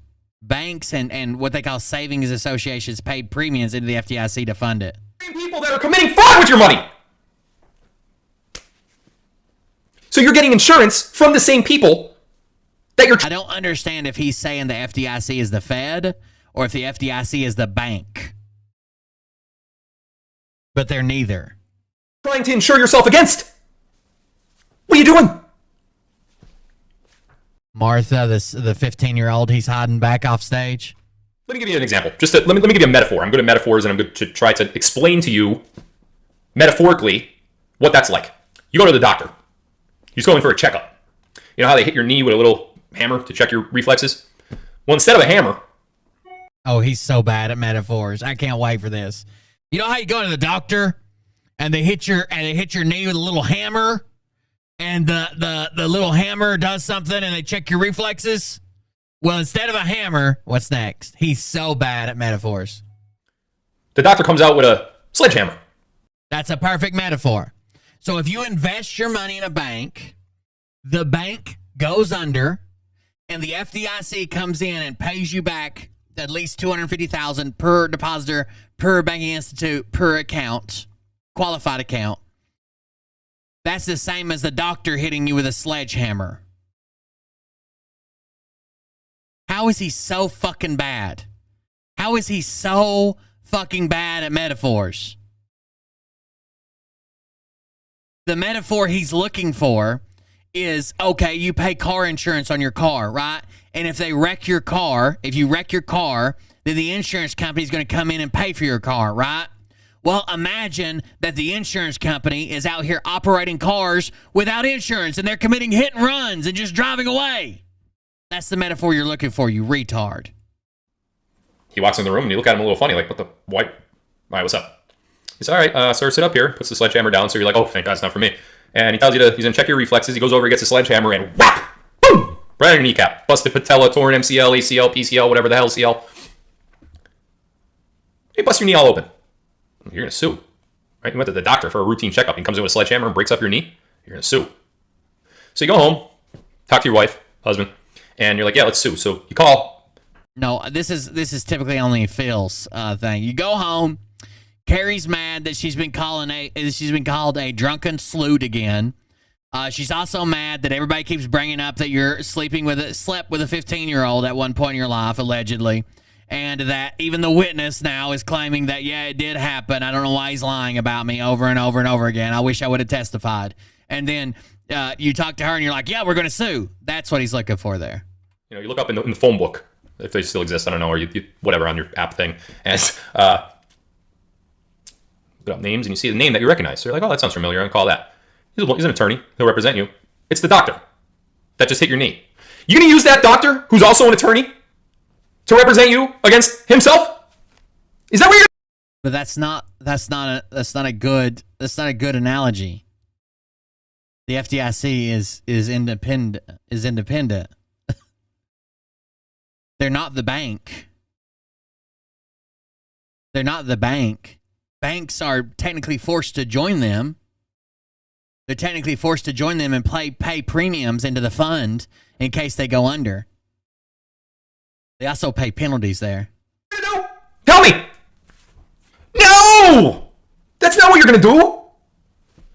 But yet, for almost a decade now, for almost a century now, American citizens have believed that the FDIC will insure your money. And keep in mind, and they literally did. Have you not been watching? Have you not been like when Silicon Valley went under? They rushed in, took over, and said, "Okay, here we go. We're going to pay out all these people. Your money's secure. We're also going to go above and beyond and pay everything dollar for dollar here to shore up any losses that people may have." Blah blah blah. Right? Like they did. The reason why the FDIC, and this is straight from them. This is right from FDIC.gov, by the way. They get a .gov website because, oh, well, if they have a .gov website, it must be government, right? Okay. Remember the reason why they were created. I'm going to read it again. The FDIC, and this is from their website. The FDIC was created by the Banking Act of 1933, which, by the way, that is a congressional bill, so it was passed through Congress, showing you yet again how much reach these scumbags actually have. The FDIC was created by the Banking Act of 1933 and acted during the Great Depression to, here comes the rub, restore trust in the American banking system. Yes, because we have to have fucking banks, bro. We have to have banks. What other system would you have? How are you going to buy a house? How are you going to buy a fucking car? How are you going to buy anything? Okay. Why did we have to restore trust in the banking system? Because trust was lost, right? You don't got to be like 138 IQ to figure that one out, do you? 138? I don't know. 48. It's called the Glass-Steagall Act, okay? And what it did was it separated commercial banking and investment banking. And it also created the FDIC. It's called the Glass-Steagall Act. It was emergency legislation that was passed. It was passed within days of President Franklin Roosevelt taking office in March 1933, which just started the process to restore confidence in the banking system. Congress saw the need for substantial reform of the banking system, which eventually became the Banking Act of 1933, or the Glass-Steagall Act. The bill was designed to provide the safer and more effective use of the assets of bank, to regulate interbank control, to prevent the undue diversion of funds into speculative operations or other purposes. The measure was sponsored by Senator Carter Glass, a D from Virginia, and Representative Henry Steagall, D from Alabama. Glass, a former Treasury Secretary, was the primary force behind the act. Steagall, then chairman of the House Banking and Currency Committee, agreed to support the act with Glass after an amendment was added to permit bank deposits insurance. On June 16, 1933, President Roosevelt signed the bill into law. Glass originally introduced his banking reform bill in January 1932. It received extensive critiques and comments from bankers, economists, and the Federal Reserve Board.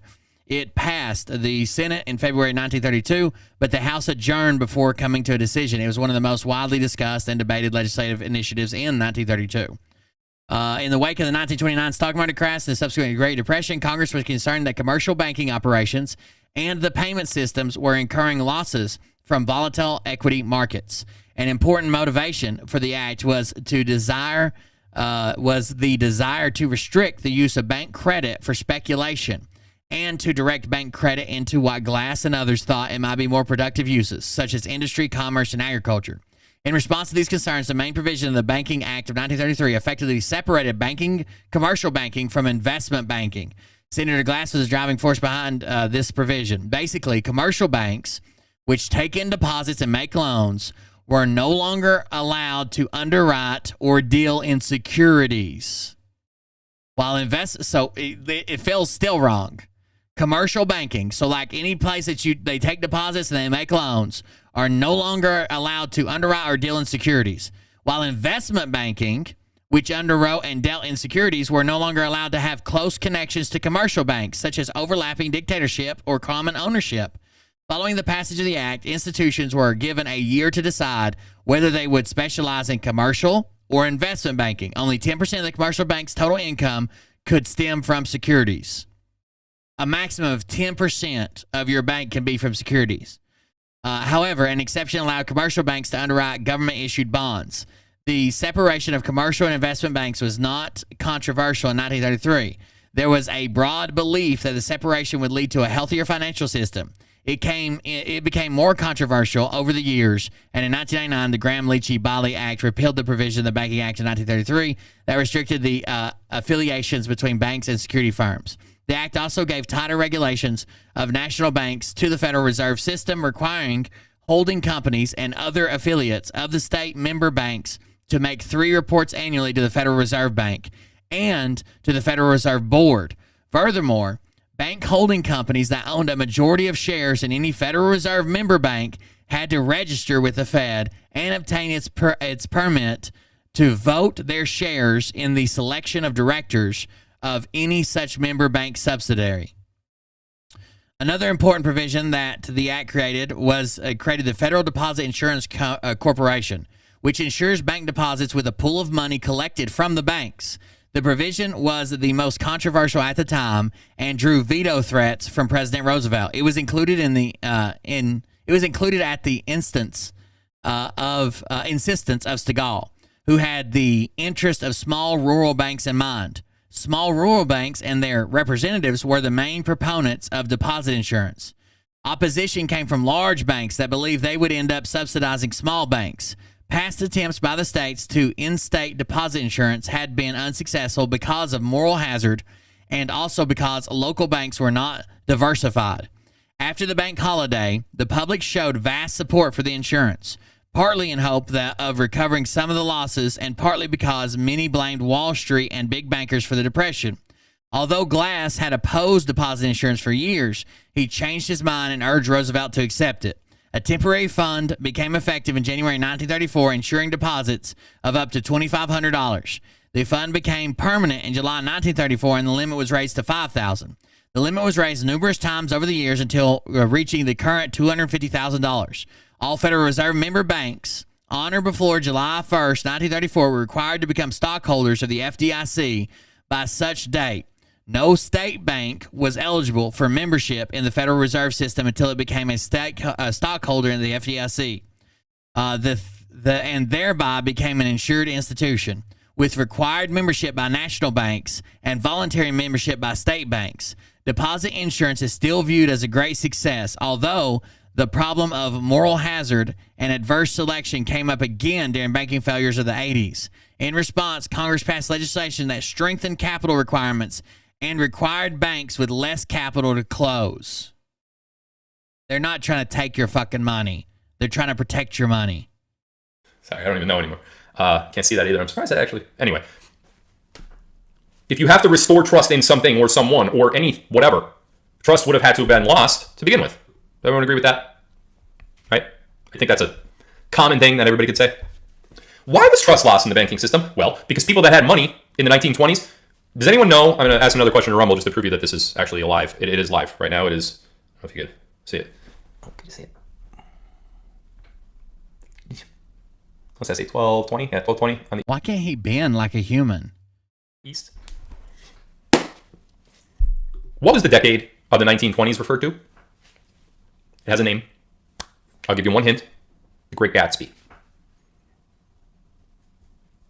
What were the 20s referred to as? Come on, I'll give you a shout out if you get it first. There it is. Colette482. Good job. The Roaring 20s. The Roaring 20s. Somebody said right after Colette said that, the Great Depression. No. It's funny when you think about the Roaring 20s versus the Great Depression. We're going to talk about that in a second. The 1920s in the United States was referred to as the Roaring 20s. Why? Well, because everyone went out their front door and roared in the morning when they woke up. No, that's not why. It had nothing to do It's a hilarious joke. Hilarious. with roaring. It had to do with The Great Depression did start it started in 1929. everybody was making money. Everybody had money. Everybody was making money. There were huge parties, just like Leonardo DiCaprio had. Yeah, you fucking retard. That's the same thing that happened. That's the same fucking thing that happened in 2007, 2008.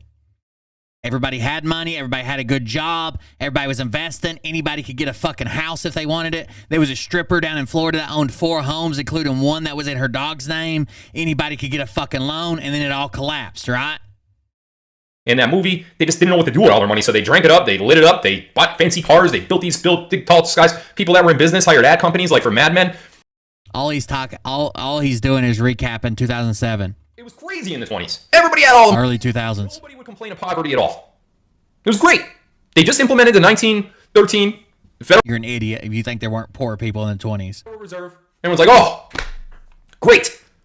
Now the United States has its own bank, so we're going to go and we're going to borrow money. We're going to take money out of the bank. We're going to get our new house. We're going to get a new car. We're going to, cash out our equity on our house because why? Well, now we have the Federal, underline, Reserve. Federal. Everyone thought that, oh, well, the Federal Reserve is a federal bank. It's our government's bank. And even if they take interest from us, it's going back to the country, right? So we're helping our country by actually paying interest to the Federal Reserve. Except they didn't tell you that whole name was a big line of bullshit. It's not a government entity. It's a private-owned bank by some foreigners. Not true. Was, and always will be for the short period of time that they'll still be in existence after today. Now, everybody was so happy with the Federal Reserve that by 10 years later, in the 20s, money was flowing. It took a little while, 5-10 years for it to kick up, 1913 to the 20s, but hey, it happened. The 20s were roaring. Colette told you. Boom, boom, boom. Everybody's taking loans, taking money. Everyone, and the Rothschilds and the Rockefellers, they got super rich. JP Morgan, super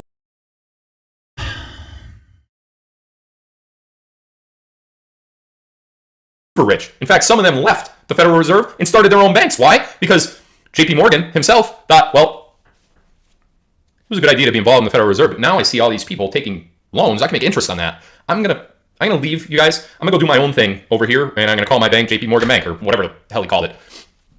So JP Morgan got rich, saw an opportunity, got rich. But then what happened? Now keep in mind, the Banking Act of 1933, that was meant to restore confidence in the banking system. So wait a minute. We were roaring every morning when we walked out the door. We were roaring in the 20s. But then by the 30s, 1933 to be exact, we needed an act passed through Congress to restore our confidence in a system that we were just roaring from. Why? Let me tell you why. There were bank runs. People wanted to start taking their money out of the bank. And when they went there, and now keep in mind, your deposits that were in the bank back in the 20s, you got your statement every month. You could go talk to your banker. He'll tell you, yeah, you got 10,000 in there, 5,000 in there. There's a lot of money back then. By the way, that's another thing we'll talk about, inflation, how it was a lot of money back then versus today. And you say, yeah, it's safe. Try to take it out. All he's doing is describing 2007, right? There was shady people. Shit was over leveraged. People were doing shady fucking acts, lying about what was going on, and it collapsed. Same thing in 2008. The housing market. The people that were taking your money back then in the 20s, giving you loans, taking your deposits. Let's say you had a house back then. Those houses were probably under 10 grand. Let's say you took out an equity, loan, and you got $5,000 out, and you used $2,000 of it to do some home repairs or something. Maybe I don't know, whatever. The other $3,000 that was from that loan is still in your depository account. People started to go and they started to try to take out that money, and guess what? It wasn't there. And people are like, "What, dude? I gave you my money. You have my money now." And the banker's like, "I just work here. I'm a clerk. I'm a cash. I'm at the desk. You're gonna have to talk to a manager." And the manager's in the back, like, picking up the phone. He's right here right now. They didn't have your money. They didn't have your money back in the 30s, in the early 30s. And then they called it the Great Depression. Like, oh, we were in such a bad financial crisis because no, not really. Now, it's true that people were standing in food lines for a loaf of bread. By the time they got their paycheck at the end of the week, they ran from having that paycheck to the bread store, because by the time they left, this is a true story, by the time they left the bank with By the way, you're not paying your interest to the Federal Reserve. I know he said that earlier. Like, the only way the Federal Reserve makes money is we're paying them for it. Why? Who cares if we pay them a little bit of interest? They'll take care of us, right? Right? The Federal Reserve makes all its money from interest earned on its own securities, its own investments. Those securities are acquired through open market operations. They do receive fees, and they are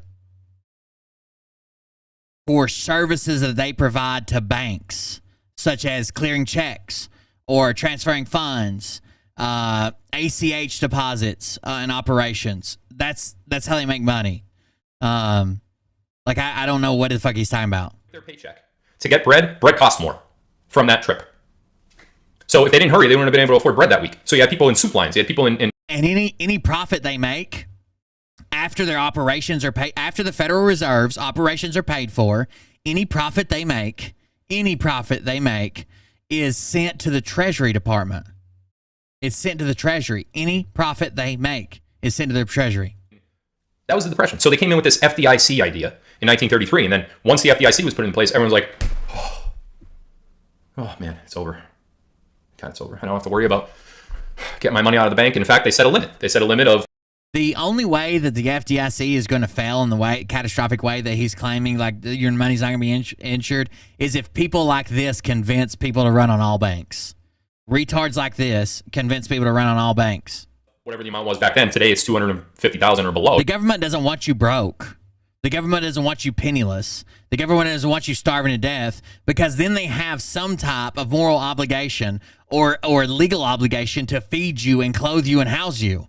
They don't want you. They're not trying to take all your money. You have to be below $250,000 in order for... You're talking about starting a civil war. That'd be a great way to kick one off. Take everybody's fucking money, leave them penniless, homeless, with no food, and see what happens. Somebody's on my mountain. Hold on a minute. Somebody's on my mountain. Somebody's on my mountain. Hold on a minute. Phil doesn't own a mountain. We saw the neighborhood. They drove through it. We saw the neighborhood they drove through. Phil doesn't own a mountain. What do you mean somebody's on my fucking... God damn it. This guy... There's something wrong with this dude. There's something legit wrong with him. Yeah, I don't know what the fuck it is, but there's something wrong with him for sure.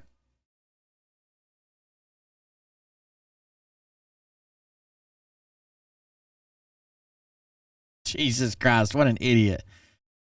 Here's the mountain he owns. Covered in street lights and other people's houses. Somebody's on my mountain. We've looked this up on Google Earth.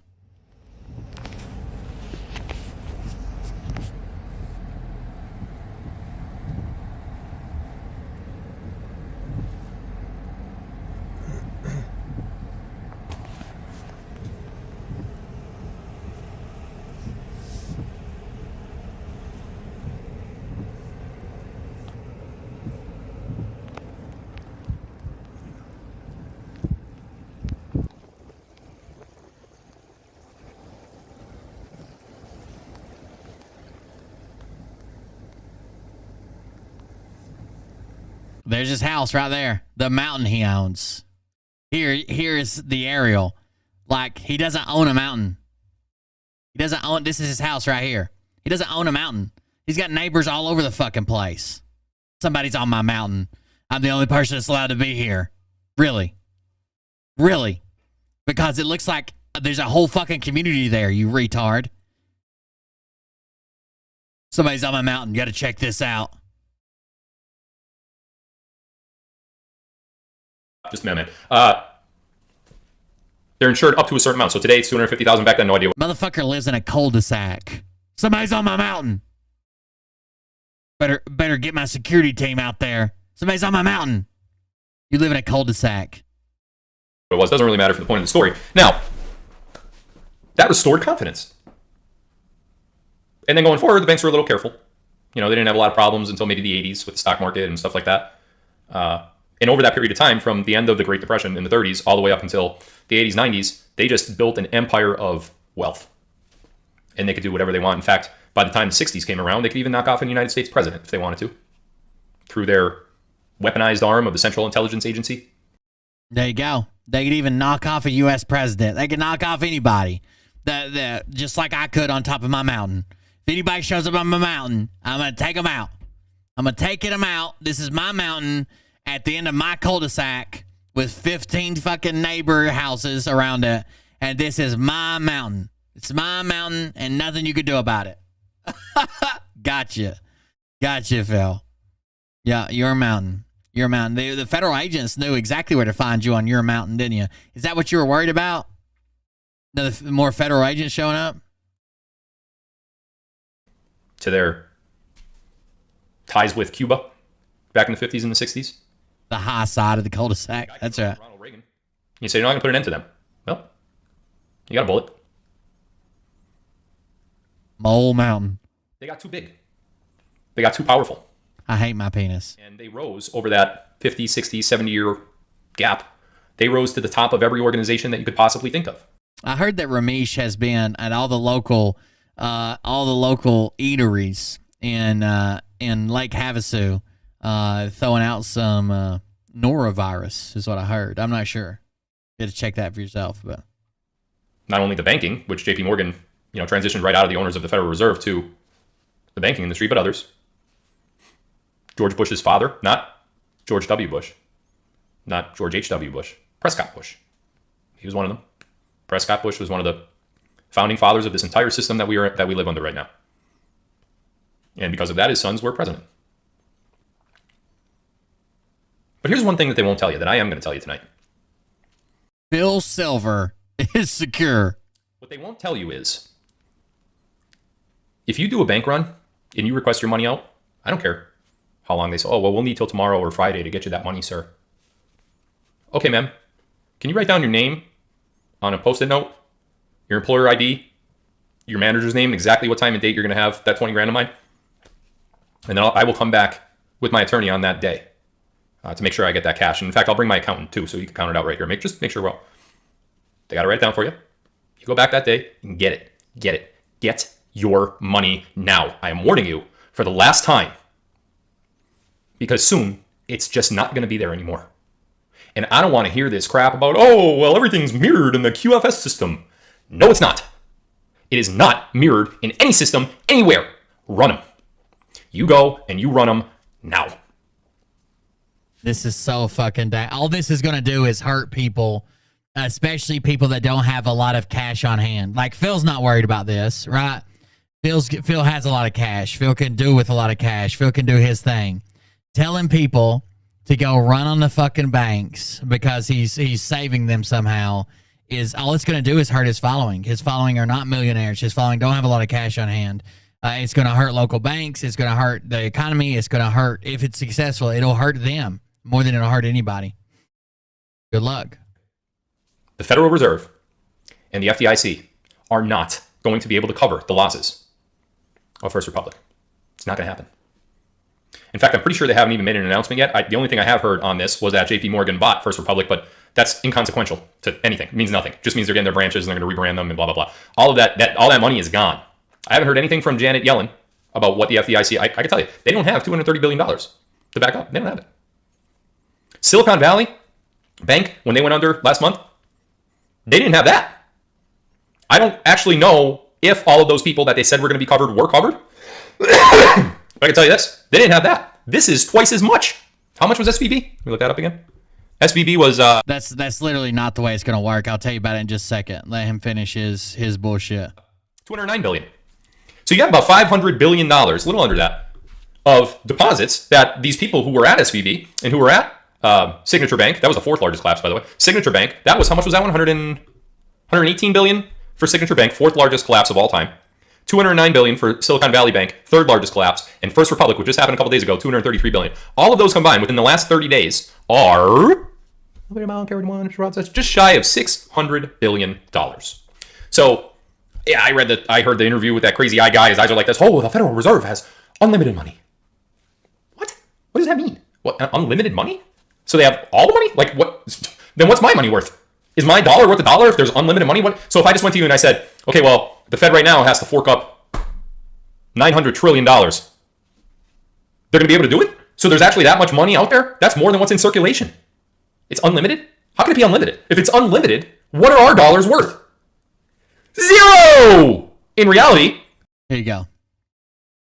So while he's ranting and raving, regulators seized First Republic Bank, FRCN, and sold its assets to JP Morgan Chase and Co. On Monday, in a deal to resolve the largest U.S. bank failure since the 2008 financial crisis and draw a line under a lingering banking turmoil, First Republic was among regional U.S. lenders most battered by a crisis in confidence in the banking sector in March, when depositors fled en masse from smaller banks to giants like JP Morgan as they panicked over the collapse of two other mid-sized U.S. banks. The bank had limped along since then, but investors fled again last week when it disclosed more than $100 billion in outflows in the first quarter and a plan to explore new options. Barely a week later, California regulators on Monday seized First Republic and put it into FDIC receivership alongside the sale of its assets, marking the third major U.S. bank failure in 2 months and the largest since Washington Mutual in 2008.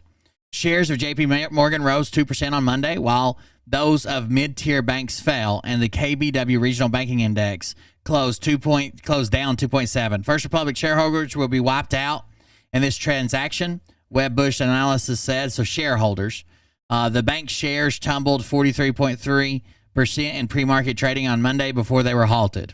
JP Morgan will pay $10.6 billion. JP Morgan will pay $10.6 billion to who? To the U.S. Federal Deposit Insurance Corporation, the FDIC, as part of the deal to take control of most of the San Francisco bank's based assets and get access to First Republic's coveted wealthy client base.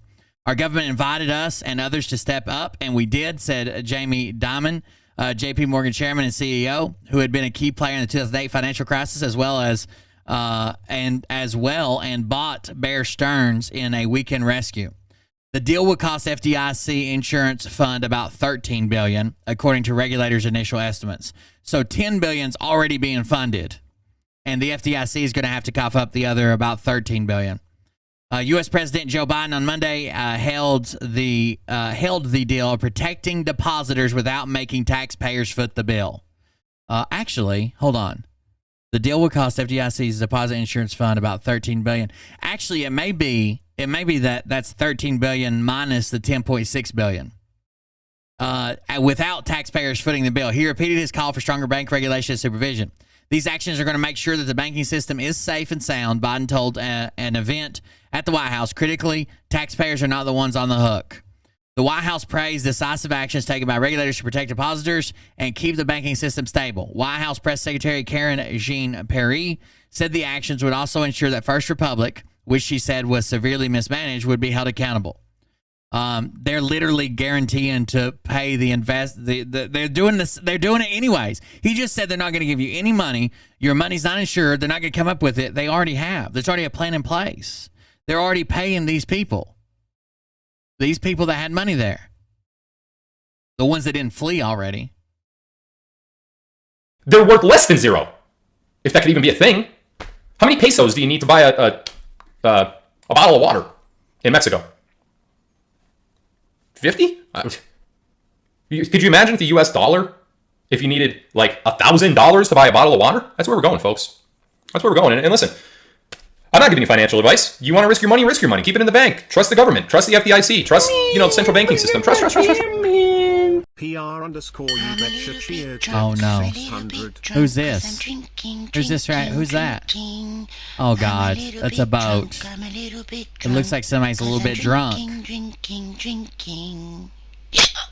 The hiccup's my favorite part. Thank you very much for the donation and support. I appreciate it.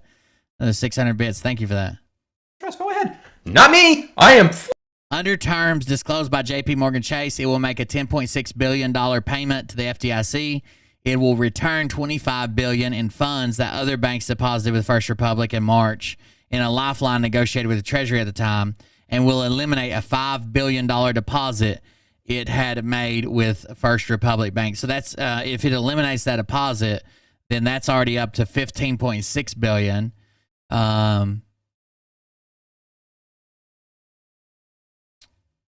Let's see. Will I lose any money? First Republic Bank was taken over by the Federal Deposit Insurance Corporation on Monday, with most of its assets sold to J.P. Morgan Chase. Here's why the thing stands so far for customers. Will I lose any money? No.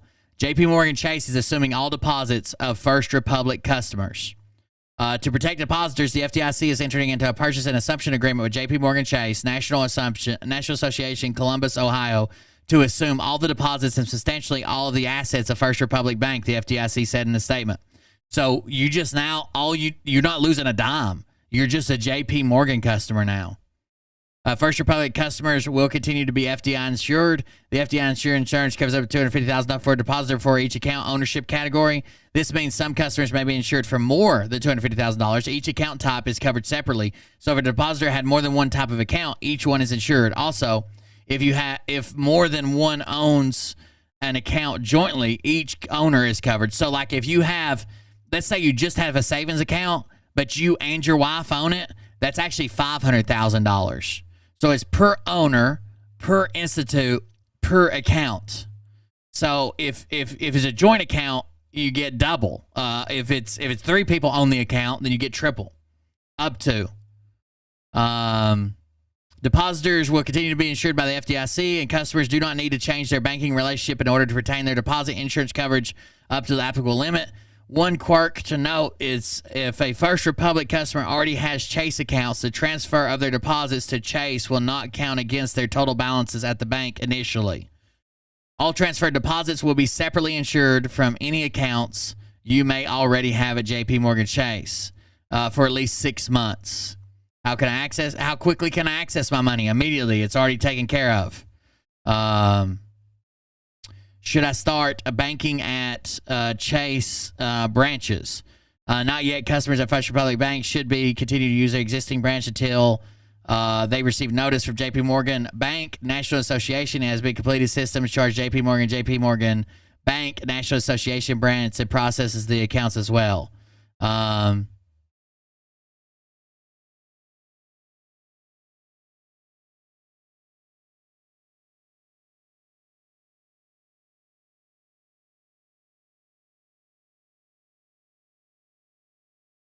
Each co-owner of a joint account is insured up to $250,000 for the combined amount of his or her interest in all joint accounts at the same IDI. In determining a co-owner's interest in a joint account, the FDIC assumes each co-owner is an equal owner unless the IDI records clearly indicate otherwise. That's from the FDIC website. Woo! I'm out of that right from. I've been out of it for a while. I'm not ever going to go back to a banking system, no matter what. Any money that I do have in the bank gets taken out of the bank and put into another asset, whether it's real estate or gold. The requirements are co-owners must be a natural person. A natural person is a human being. Therefore, legal entities such as corporations or trusts cannot own a joint account. Co-owners must have equal withdrawal rights. When an account purports to have 3 or more co-owners, it raises the issue of whether all co-owners have equal rights to withdraw from the account. For example, the account title John Jones or Sally Jones and Mary Jones suggests unequal withdrawal rights. Specifically, the titling suggests that John can withdraw funds by himself, but Sally or Mary must act together to withdraw their funds. As a result, account ownership is unclear and could result in uninsured funds. The situation can occur when the depositor and the IDI are attempting to establish an informal power of attorney arrangement. An example of such a scenario would be a parent allowing both children acting together to withdraw funds on behalf of the parent due to illness. The depositor may wish to consider whether the use of a former POA arrangement to avoid confusion with respect to deposit insurance determination. If the withdrawal rights are unequal, the account will not be insured as a joint account. All co-owners must personally sign the signature card. The general rule is that each co-owner must sign the joint account signature card. The FDIC recognizes electronic signatures. The FDIC waives the signature requirement in some cases. Negotiable instruments and CDs, for example, are exempt from the signature requirement. Depositors can hold negotiable instruments or CDs as joint accounts, assuming they satisfy the other requirements of the joint account. Co-owned testamentary accounts are not insured as joint accounts. As with single accounts, a common misunderstanding among depositors and IDI employees is that a joint account held a jointly held account which names beneficiaries is insured under the joint account category. However, the joint account definition does not include co-owned testamentary accounts. That's like if you die or whatever the account goes to. If two or more people own an account that they title as payable on death accounts or similar testamentary language, and identify beneficiaries, their account would be analyzed as a revocable trust account. Kathy and Rich Rush have jointly held a CD with equal withdrawal rights at ABC Bank. They're eligible for $500,000. That's an example given. Each co-owner of a joint account is insured $250,000. The combination amount of his or her interest in all joint accounts, same as the IDI. The FDIC assumes each co-owner is the equal owner. In the case of Kathy and Rich, co-own only one joint account. The FDIC assumes each of the two depositors owns half the joint account. Kathy's house is $500,000.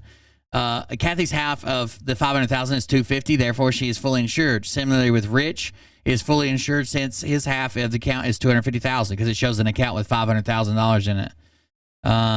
Example 5, coverage for multiple joint accounts with multiple owners can be complex. Below is an example of some joint accounts. And this one says Mary Smith or John Smith doing business as Smith's Apple Pies. John or Mary Smith or John Smith or Robert Smith. Mary and John co-own an unincorporated business, Smith's Apple Pies. They opened a DBA account at XYZ Bank to keep track of their funds. They have equal withdrawal rights, each signed to the signature card at the same as the IDI. John and Mary also keep their joint savings account. Mary and John also co-own a CD with Robert Smith. Mary and John believe everyone is fully insured because there are 3 joint account owners and a total of $750,000. What is the deposit insurance coverage for these? Answer. The DBA account is insured as a joint account because there are 2 owners, not simply 2 signatories, and the account meets the FDIC's account requirements.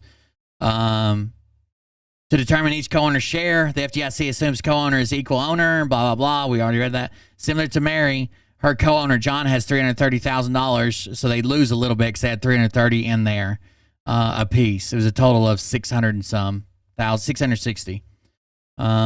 Doing business as an account with multiple owners. In rare cases, such as the above, a DBA account has 2 or more owners, provided that the DBA account satisfies the FDIC's joint account requirement.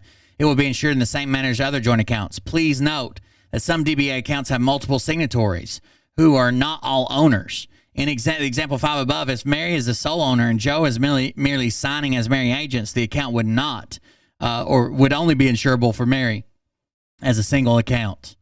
If John and Mary Smith have a joint savings account with $300,000 at any bank, this is their only account at this IDI, and it is held as a joint account with right of survivorship.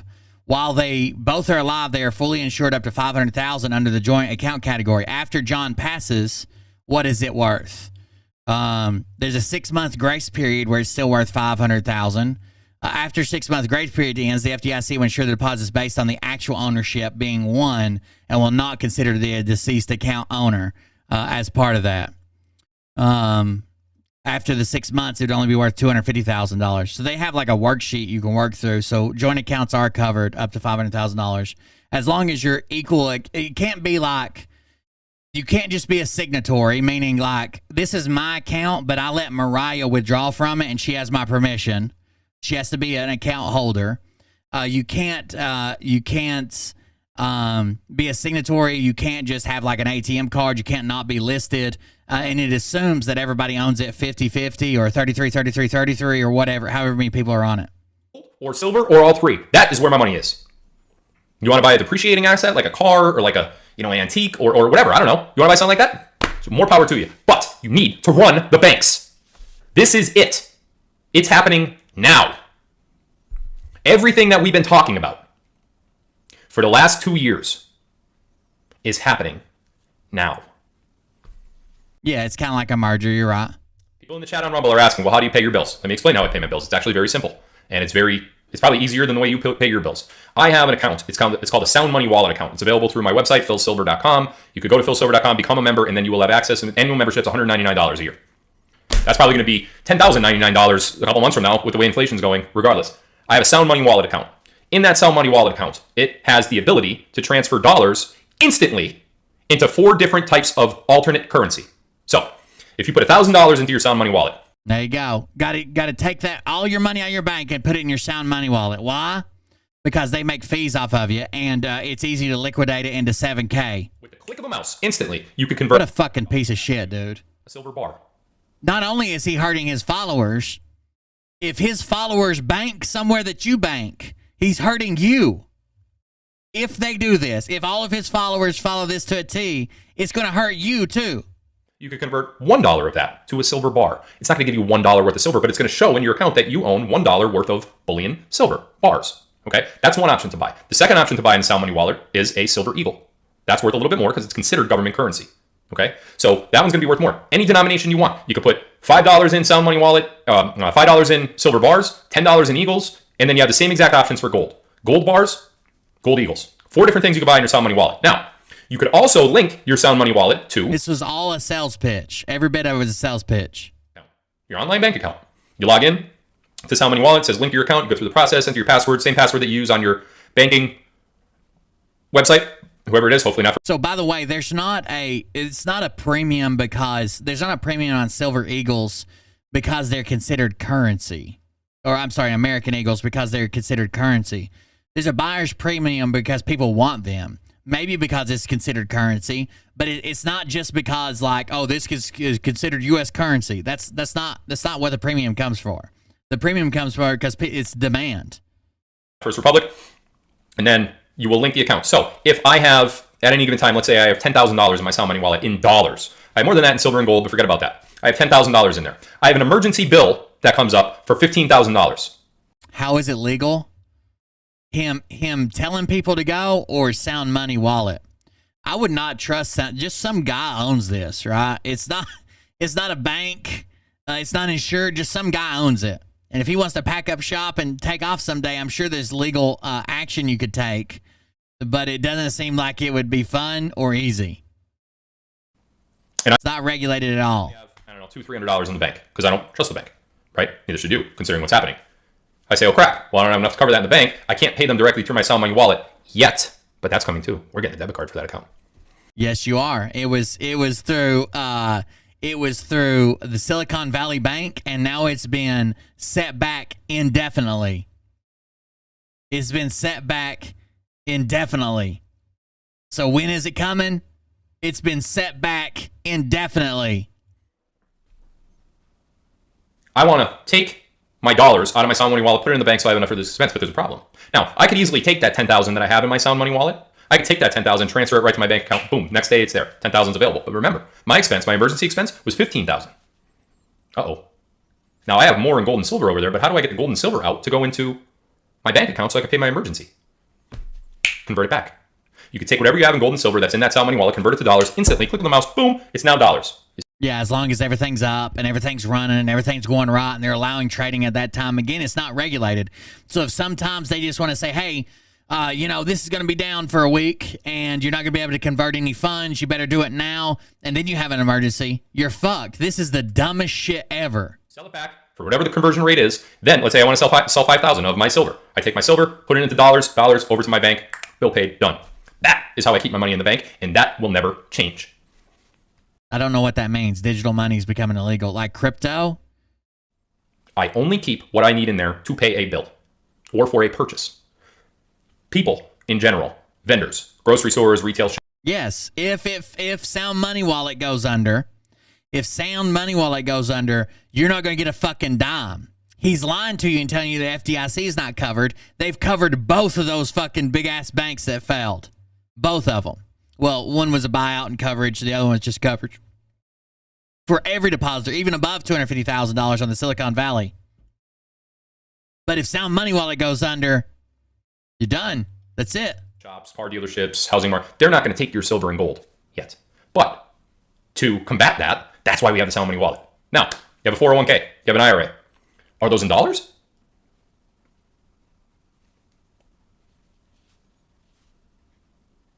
Well, if you're comfortable with that, maybe your 401k. This is a great, this is end of the line cash grab.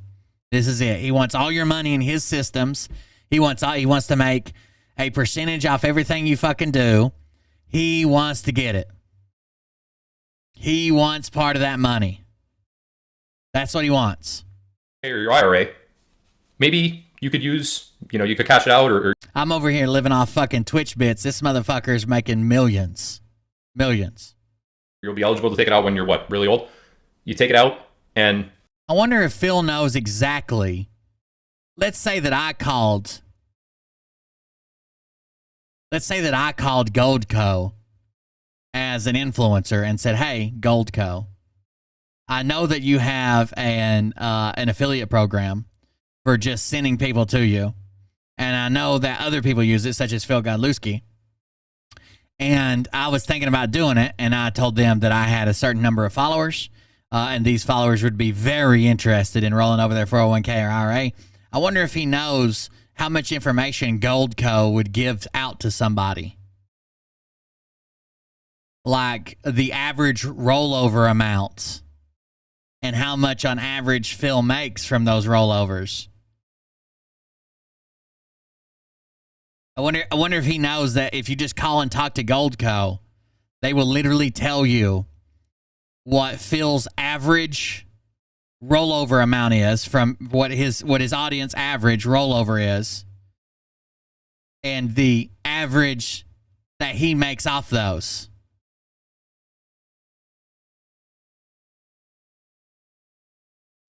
You'll end up using the $400,000, $500,000, $800,000.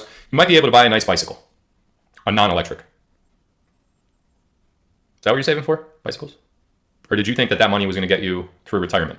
Do you know? I mean, so he's making like $750,000 a year on 7K, and he's making fucking $20,000 every time somebody rolls over an IRA. You know how long money goes? How far it goes? Like, he's not hurting for shit. It doesn't matter what we see him spend on baseballs and paintings and shit. He's probably got millions in the bank. Is that what you thought? Yeah. Unfortunately, that's what a lot of people thought. Listen, guys, don't listen to these idiots on the channel that are trying to sell you like ticker stock and Robinhood.com. That's not good. It's not good. Don't go anywhere near them. Can you get a Sound Money Wallet without a 401k or IRA? Yeah, Sound Money Wallet has nothing to do with a 401k or IRA. Sound Money Wallet you could get directly through philsilver.com. There's two S's there. PHILS, Phil's, Silver, SILVER. That is PSI, Phil Silver Inc. philsilver.com. Once you go there, you have to request an appointment with one of my team members. They'll get you enrolled. $199 a year. Sign in as Don Keydick. They really liked him. There's many other membership perks than just the Sound Money Wallet. That is just one. There's like a dozen or more perks. They just keep adding all these perks. The perks are fantastic, by the way. Travel benefits, coupons for growth, everything you could think of. Everything. Good health insurance plans. Forget that. Yeah, Indian travel insurance. It's amazing. If you don't have a 401k or an IRA and you want to utilize the method that I just described, you could do that by enrolling at philsilver.com. If you do have a 401k or an IRA and you don't want that bicycle to be your retirement. Oh, that's good, Jarbones. I didn't know you had something going on. Maybe I didn't pay attention. I've said this before dozens of times, and I'll say it again dozens more times if I need to. What I just described today, with what's happening with First Republic Bank, what has happened with Silicon Valley Bank, and the other banks that have recently collapsed and will soon collapse, Signature Bank, Charles Schwab's not looking great. I'll tell you that right now. Charles Schwab's on my radar. It's been on my radar for a couple months. Charles Schwab's his bank. That's where he fucking writes his checks from to the IRS. I think they are in big trouble, and you know who's in the biggest trouble? Bank of America. because of their positions on silver and gold. The major banks will still be here. So what he's saying is an absolute lie to you currently. The major banks will still be here. What he's destroying is regional banks and smaller banks. Actually, they have what is it? The strategically important banks. Those are the ones the government's going to bail out no matter what, and those are the major banks. Those are like Charles Schwab, J.P. Morgan, Bank of America. The smaller banks are the ones that would fail if anything fails. It's not looking good. This is already worse than 2008. Already. And the reason why we don't feel that yet or we don't know that yet is because there's a blackout on mainstream media. Only Phil has the info. They want you to think that your deposits are insured through the FDIC because you could have coverage. Gotcha. Of course they want you to think that. And listen, I'm not going to make anybody try to follow what I'm saying. Okay? If you want to continue status quo, how you've always done status quo with your banking, do it. I'm simply trying to protect you. Yeah, I know he's losing people. That's the way an MLM works. Now, he has an exaggerated version of that because he's in contact with so many people. Like, I couldn't pull the MLM he did.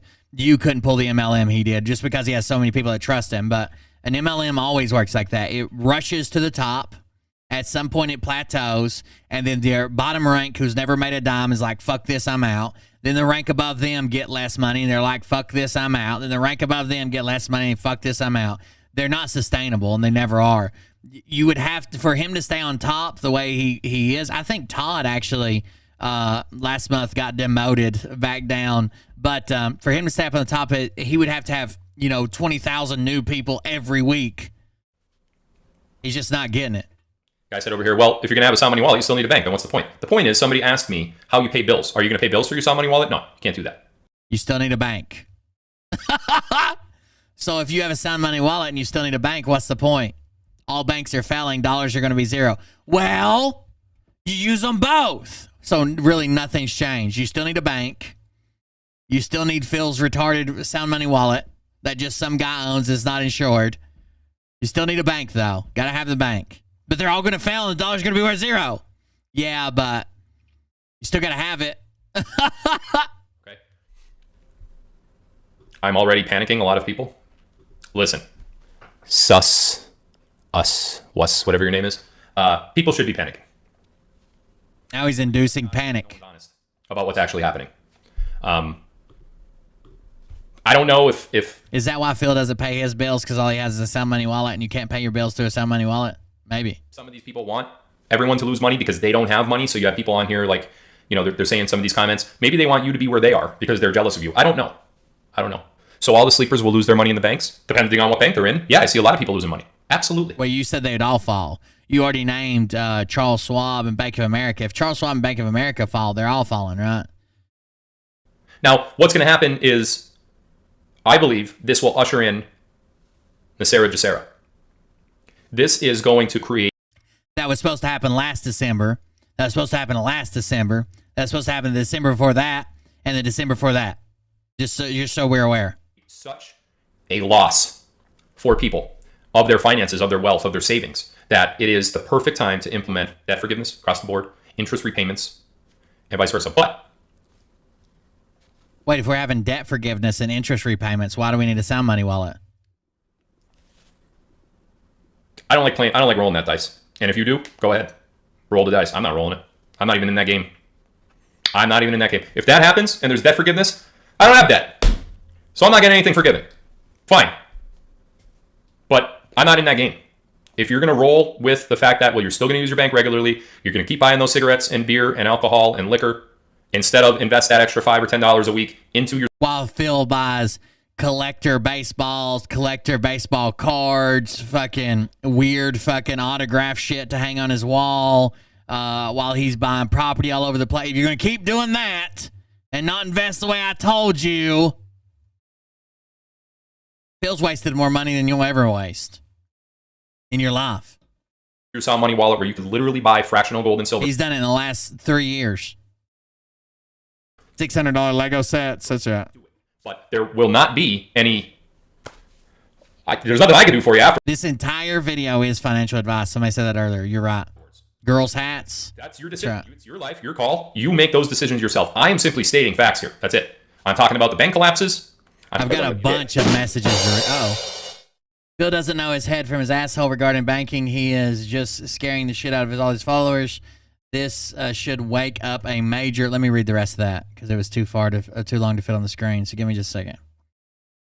Thank you very much for the donation, Jarbones. Jarbones donates about every show. There it is. It's refreshing. Hold on just a second. As soon as it pops up, I'll read it. What it was brought in for, who was in control of it, and I'm relating all of that stuff from the 1920s to the 1930s and the implementation of the Fed in 1913. I'm relating that to current events today that have happened in the past week. Now, last topic for today. Phil doesn't know his head from his asshole regarding banking. He is just scaring the shit out of all of his followers. This should wake up a major chunk. If not, there is no hope. I hope so. Mariah sent me a bunch of messages I haven't read yet, a bunch of screenshots. We're about to read those. Thank you for the donation. I appreciate it. And it goes in line with the other topics that we've been talking about in this live. Everyone, including myself, was extremely upset and continue to be upset until this day.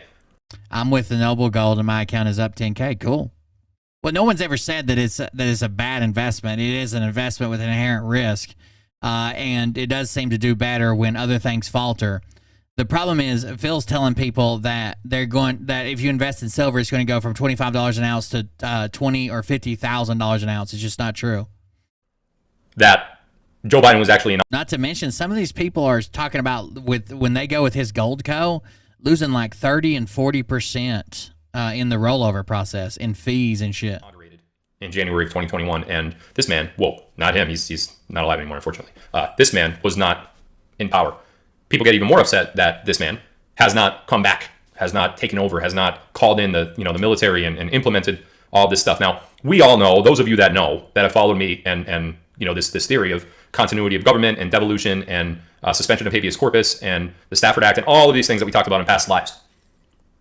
Those of you that follow that, you know why it's happening. But there are still a lot of people out there that just want this to be over now. They don't care about what's not done yet. They don't care about that. They don't care about...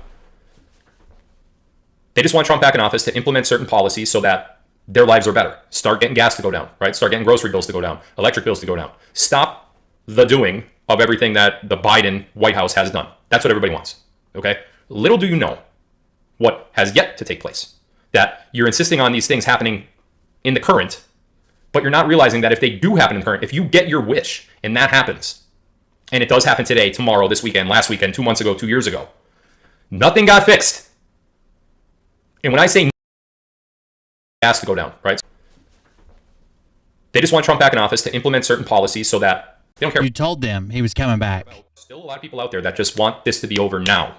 They don't care. You told them it was happening years ago. Your first prediction of it being over was literally years ago. Plural. They don't care about that. They don't care about... They just want Trump back in office to implement certain policies so that their lives are better. Start getting gas to go down, right? Start getting grocery bills to go down, electric bills to go down. Stop the doing of everything that the Biden White House has done. That's what everybody wants, okay? Little do you know what has yet to take place. That you're insisting on these things happening in the current, but you're not realizing that if they do happen in the current, if you get your wish and that happens, and it does happen. Oh, yeah. Yeah, if you're going to invest, I would buy bullion, obviously, not collector's coins unless you really know what you're doing. I would buy, even if you want to do collector stuff, I would buy, 95% bullion and then take the little bit and try to research and learn what you think will go up and what you think won't. Because typically when something crashes or something hits hard or we have hard economic times, even though gold and silver are up, that collectible premium is usually the first thing to go, and it'll come a lot closer to melt value. It won't be melt value. There'll still be a collector premium on it, but it won't be like inflated, right? It'll be a lot lower. But if you want to guess around and buy collector coins, you're more than welcome. That's all fine. But you gotta make sure you heavily invested in bullion if you're going to invest, and you're buying it at a spot. Today, tomorrow, this weekend, last weekend. What's the clip channel bot playing for? Nothing got fixed. I don't even have access to that channel anymore. I need to turn that off. I literally mean nothing. Why? Let me tell you. Legs are getting a little feisty here. Let's rewind. Trump's not the president. No, they want him to come back and fix it, but he's not currently the president.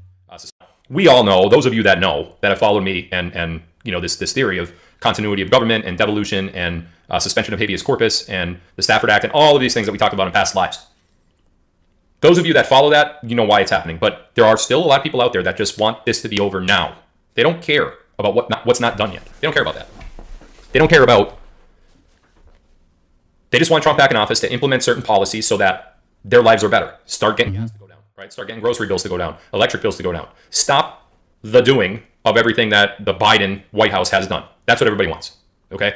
Little do you know what has yet to take place. That you're insisting on these things happening in the current, but you're not realizing that if they do happen in the current, if you get your wish and that happens, okay, it does happen today, tomorrow, this weekend, last weekend, 2 months ago, 2 years ago, right? Nothing got fixed. And when I say nothing, I literally mean nothing. Why? Let me tell you. Legs are getting a little feisty here. Let's rewind. January 21. Joe Biden was announced the winner of the election week after the election on November 3rd. I think it was announced on the 9th or 10th or something. I don't know. No, I don't have the trivia. I forgot to turn it on when we started the show. I don't have the trivia bot running. It usually comes on during ads. There's been ads running, but I don't have the trivia bot on tonight. So it's just kind of doing its own thing. I need to get it back. I think people liked it. Of 2020, December 2020, and no one's doing anything about it. So he doesn't know enough about NFTs to launch one. Into January, a week or two into January, Trump brings out the presidential, now keep in mind he's still president, brings out the Presidential Emergency Action Document, the PED. He brings it out and he says, there was fraud. I'm suspending the Constitution. I'm making arrests without any basis for the arrest. I'm throwing people in holding, detaining these people on suspicion until we could prove if they did it or if they didn't do it. That is a violation of every constitutional right there is. But he suspended the Constitution. There is no habeas corpus. Through a series of moves and presidential emergency documents that were signed by Donald Trump, he stopped everything and he stopped Joe Biden from taking office in January of 21. By the way, that's what he wanted to do. What he wanted to do. He was talked out of it. Okay. He was talked out of it. Never made it. Now, you all will say, or a lot of you will say, and I'm talking to the people specifically that keep saying every single day, I wish this movie would end. I know listen, it's a rhetorical question, but if it's you, listen to me closely. In the situation that you desire, Donald Trump stopped all this from happening. The inauguration in January of 21. Revealed the PED. Biden never took power. We had a literal Myanmar, Burma, happen here in the United States. For good reason. There was fraud, and Trump won. Trump got 80 million votes. Actually, the totals that I have go over 100 million. He got almost... Okay. Biden Sure. 20 million votes. It was not even close to close. So he stops everything, arrests the people that took part in this. Do you understand that if that was true, then like all fucking 50 states would have to be fucking wrong? Are you kidding me? Sure. They're all on detaining later on. We have military tribals throughout 2021. Boom, 2022. There's no Nasera, by the way. Not in that situation. Yeah, he learned PED from Patel Patriot, obviously. He picks up this shit and pretends like he made it up. He hasn't. Because what changed in the financial industry? We still have the Federal Reserve. How do you get rid of the Federal Reserve? If they're not going to back up currency and they're not going to be the ones that are insuring our money, who is insuring our money? There has to be another entity, right? You can't not have insurance on your dollars. If you have no insurance on the dollars, no one's going to use a bank. If no one uses a bank, there goes your economy. Pew, right down the tubes. You want to see job loss then? That's exactly what's happening right now. No one wants to use the banks. So if the banks going out of business means companies are literally going to be shit. A lot of companies. That's what would have happened under Trump. Somebody would have had to insure that money. Who would it have been? Okay. Well, it could have been metals. Did we have the gold and silver yet, though? So he couldn't stay in office. There are stockpiles and stockpiles of gold and silver. A lot of it was in the Vatican. But much of it is across flat Earth, all over the place, in vaults. They lie about the totals. There's actually more of a certain metal than there is another metal, which flips the ratio. This metal should be worth more, and it's also used, blah, blah, blah. Silver, by the way. We didn't have the ability to stop the cabal from taking our money. We didn't have it. We couldn't do it. There were so many things in place. And by the way, if we just kicked the Federal Reserve out of the United States and said, you're no longer our, we got this. We're gonna invent a new There you go. Jarbone's got some good advice. Anybody looking to get into metals? thing. It's gonna be called a note. I don't know where I got that from, but it's gonna be called a note. We're not even gonna call it a dollar anymore. We don't want you guys. Get out. And then they did a currency exchange, right? It's always been a note. So for every dollar you have, you could exchange it instantly for the new note. The note is now backed up by the United States government. It's always been a note. I mean, we don't commonly use that phrasing here just because we like to be different. It's always been a note. Not the Federal Reserve, which is a private bank owned by foreigners. Okay? Seems like a good solution, right? Oh, I didn't see Baloney talking, but I don't know. He has a first name. It's Emmett Mason. What's up? I don't know what you're talking about. Why don't we just get rid of the Fed? Back up our own currency. Government says they got it. All right. Okay. You think that gets rid of the cabal? No. It doesn't get rid of the cabal at all. Oh, okay. Because the same people that own the Fed also own the Central Bank of Europe. It had to happen this way, guys. Central Bank of Canada, the Central Bank of Mexico, the Central Bank of everywhere in the world. There is a central banking system, just like the Federal Reserve in every country, all over our flat realm. Everywhere. So you take out the Fed, it's like a little Band-Aid on their knee. They scrape their knee on the ground. But start taking out the Central Bank of Israel, Russia, China, England. Start taking Brazil. Start taking those central banks out from all over the world. Now, the people that had the funds and the means to commit election fraud, and the John F. Kennedy assassination attempt, and the JFK Jr. assassination attempt, and the cover-up in Benghazi, and the worldwide... Oh my goodness. Everything. Satanic elites. They're running it all. They don't have the money for that anymore. All of those things that I just mentioned requires trillions of dollars to execute. Trillions. The Rothschild family, the most recent estimate, because no one actually knows how much they have, but the most recent estimate, which is very low, by the way, is $600 trillion. That's what the one family owns that own all these central banks. They don't own all the central banks. That's also a lie. 4 years from now, you're losing another election. Okay, so Trump implemented the PED. Great. Trump's in his 70s, man. Like, he's not going to live forever. It's just reality. He's just not. Maybe the Supreme Court's going to step in any day now. What happens when he's gone? We're right back to where we are again. Do you not care about that because maybe you're in your 70s too and you're not going to be around for that? Well, shame on you for thinking that way. What about all the other people? What about your legacy? What about your family? Your children, your grandchildren, your neighbors, your colleagues, people that aren't even in your family? Shame on you if you plan on dying before this happens. Shame on you. The Rothschild family, the most recent estimate, because no one actually knows how much they have, but the most recent estimate, which is very low, by the way, is $600 trillion. That's what the one family owns that own all these central banks. So if we just take out the Fed and everybody's happy in the United States, guess what? 4 years from now, you're losing another election. Okay, so Trump implemented the PED. Great. Trump's in his 70s, man. Like, he's not going to live forever. It's just reality. He's just not. What's he got, 10, 20 years left at the very most? What happens when he's gone? We're right back to where we are again. Do you not care about that because maybe you're in your 70s too and you're not going to be around for that? Well, shame on you for thinking that way. What about all the other people? What about your legacy? What about your family? Your children, your grandchildren, your neighbors, your colleagues, people that aren't even in your family? Right. That's not how the patriots think. They don't think what's good for this person or that person. They think about what's best for everybody. And I can tell you right now, unless and until we could get rid of the central banking system worldwide, we are headed worldwide to this exact situation year after year after year, election after election after election. It has to start at the top. They have to be taken down from the top. Not from the bottom up, from the top down. They own everything, guys. The same people that own the central banking networks in all of these countries own the mainstream media that lies to you. They own the banks that you can't get your money out of. Got it. They own the entities in which you have your 401k and your IRAs. They own the clothing manufacturers. They own the computer manufacturers. They own the footwear manufacturers. They own the furniture manufacturers. They own the people that sell the wood to build your house. They own that too. 6 companies. 6 companies worldwide. Own everything. They run your life and you are a slave to them, whether you want to realize it or not. You are a slave to these people, man. You're a slave. You are no worse than what slavery was before this guy. Oh, I did it again. It's mirrored. This guy freed them. It's exactly like that today, except you don't know it. Same.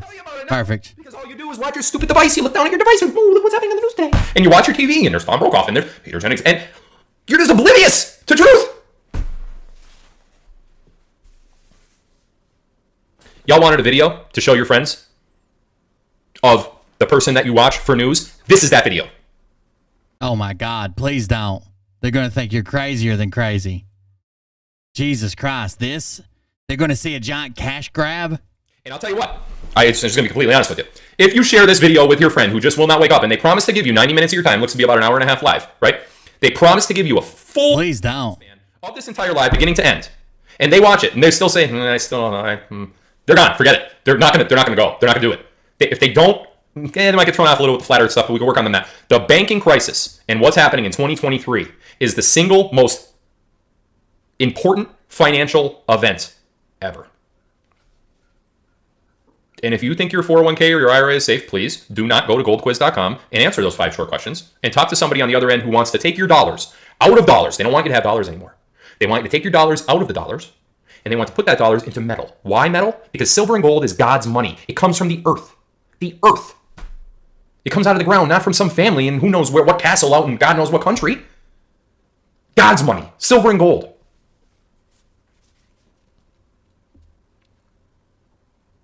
This is that video. Now, I could do a culmination of all the live streams that I've done. I could give you a history on, how I got here today. I could do all of that in another session, but run them. Run them. They are so afraid of a bank run. How fucking crazy. You ought to be terrified of a mass bank run. Hey, I'm talking about the cabal. The people who you really can't stand because of what they did to this guy. I got it right finally. Because of what they did to this guy. The same people that you would love to be in a room for 5. No, I'd love to be in a room for 5 minutes with them. 5 minutes. 3. I'll take 2. What would you do? Jack them both off? Take 2 minutes. Just give me 2 minutes. I hate my penis, but I can finish yours. Bill the fighter. Same people that you're fighting against, you could fight against now, and you don't even know it because they're not telling you how to fight. No one's telling you how to fight. You know how to fight? Run the banks. Run them. Take it out. Take all of it out. Put a little bit in there, $100, pay your bill that week. Put another $100 in, pay your bill that week. But the rest of it should not be there in that bank. Run them. Run them. It is your right. It is your money. Run them. Thank you guys for tuning in. For all the new people who are most likely going to watch this video, some of which later tonight, others in the weeks to follow. Thank you for your attention. My name is Phil Godleski. I'm an Idiot. But what I really am, An enigma. is somebody that's trying to help you and your family. And the reason why I'm doing all this is very simple for my children. I don't want them to grow up in the world that is currently in front of us, and I will stop at nothing. He's doing this for your children. If they're in the ages from 10 to 15, he'd like to visit with them one-on-one consultations. Nothing to ensure that the society that we live in right now and the fraud that we are exposed to every day. He keeps pushing it further and further and further and further and further and further and further. Man, eventually the SEC is going to come in and crack down. They've got to. And the lies. The FTC, SEC, somebody. Television and commercials everywhere. I will not have it. And I will stop at nothing until every bit of it is exposed. I love you guys. Thanks for tuning in. Matinee, that was fun. Watch the replay. It was a good one.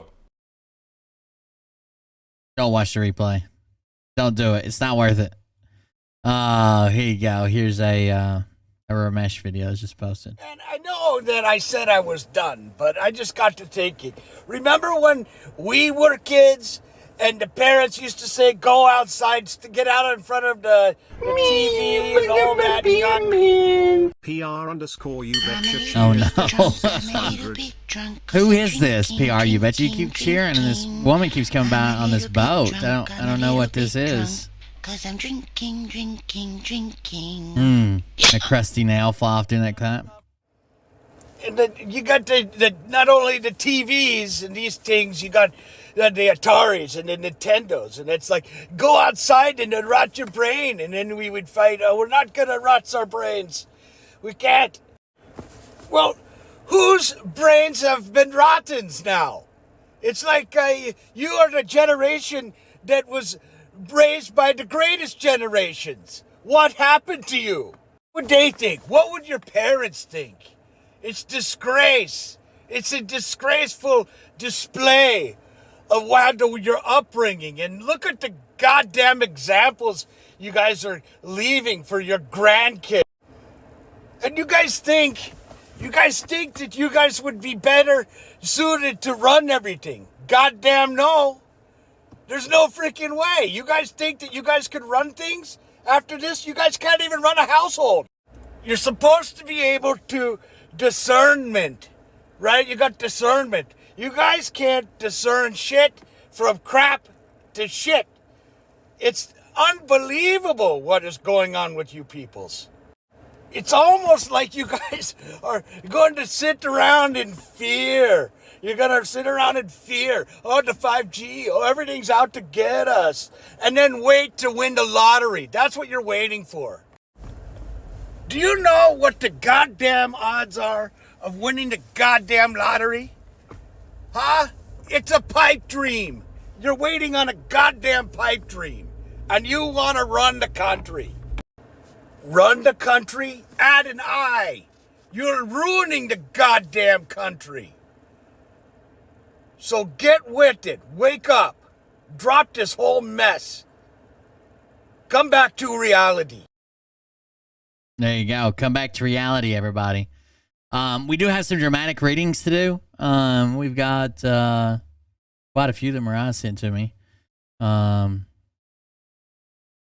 what I'm going to do next. But if you want to see those, I'm going to end the video here for YouTube and Rumble. If you want to see these dramatic readings, come over to Twitch. You can go to coldbeer.live or you can go to twitch.tv/coldbeerconfessional, coldbeer.live, twitch.tv/coldbeerconfessional. I'm in the YouTube video here, so it's clear, concise. I just went over Phil's videos. I'm going to do some dramatic readings. Plus, we got court documents coming out in about 15 minutes over on twitch.tv/coldbeerconfessional. So if you want to join us for that, I'm sure they'll drop the link. But the easiest way to find it is just go to coldbeer.live. It'll redirect you over to my Twitch channel.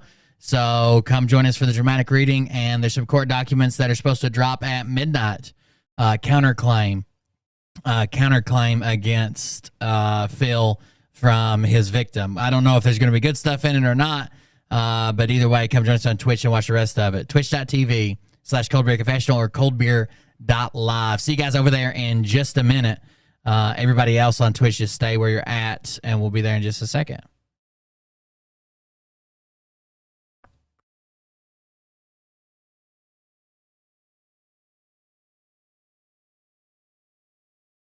Oh, I thought I had the music playing. I don't do it. There we go.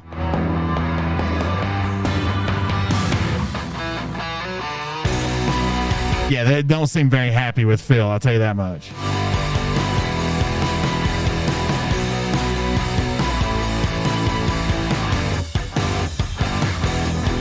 You guys like the trivia music? It's so bad it's good, isn't it? It's so bad it's good. You don't even need an account. If this is the only time you're going to watch on Twitch, you don't even need an account. Just open the page and you can watch the last, 20, 30 minutes of the show. But that's up to you. You don't have to subscribe. If you have an account, you can follow and be in the chat. If you don't have an account, you can just watch.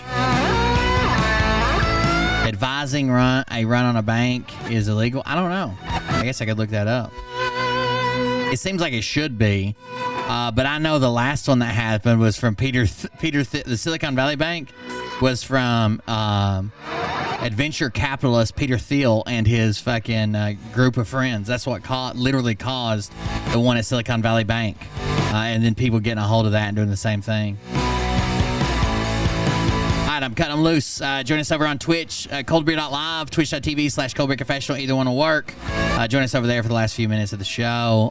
20, 30 minutes maybe. See you guys.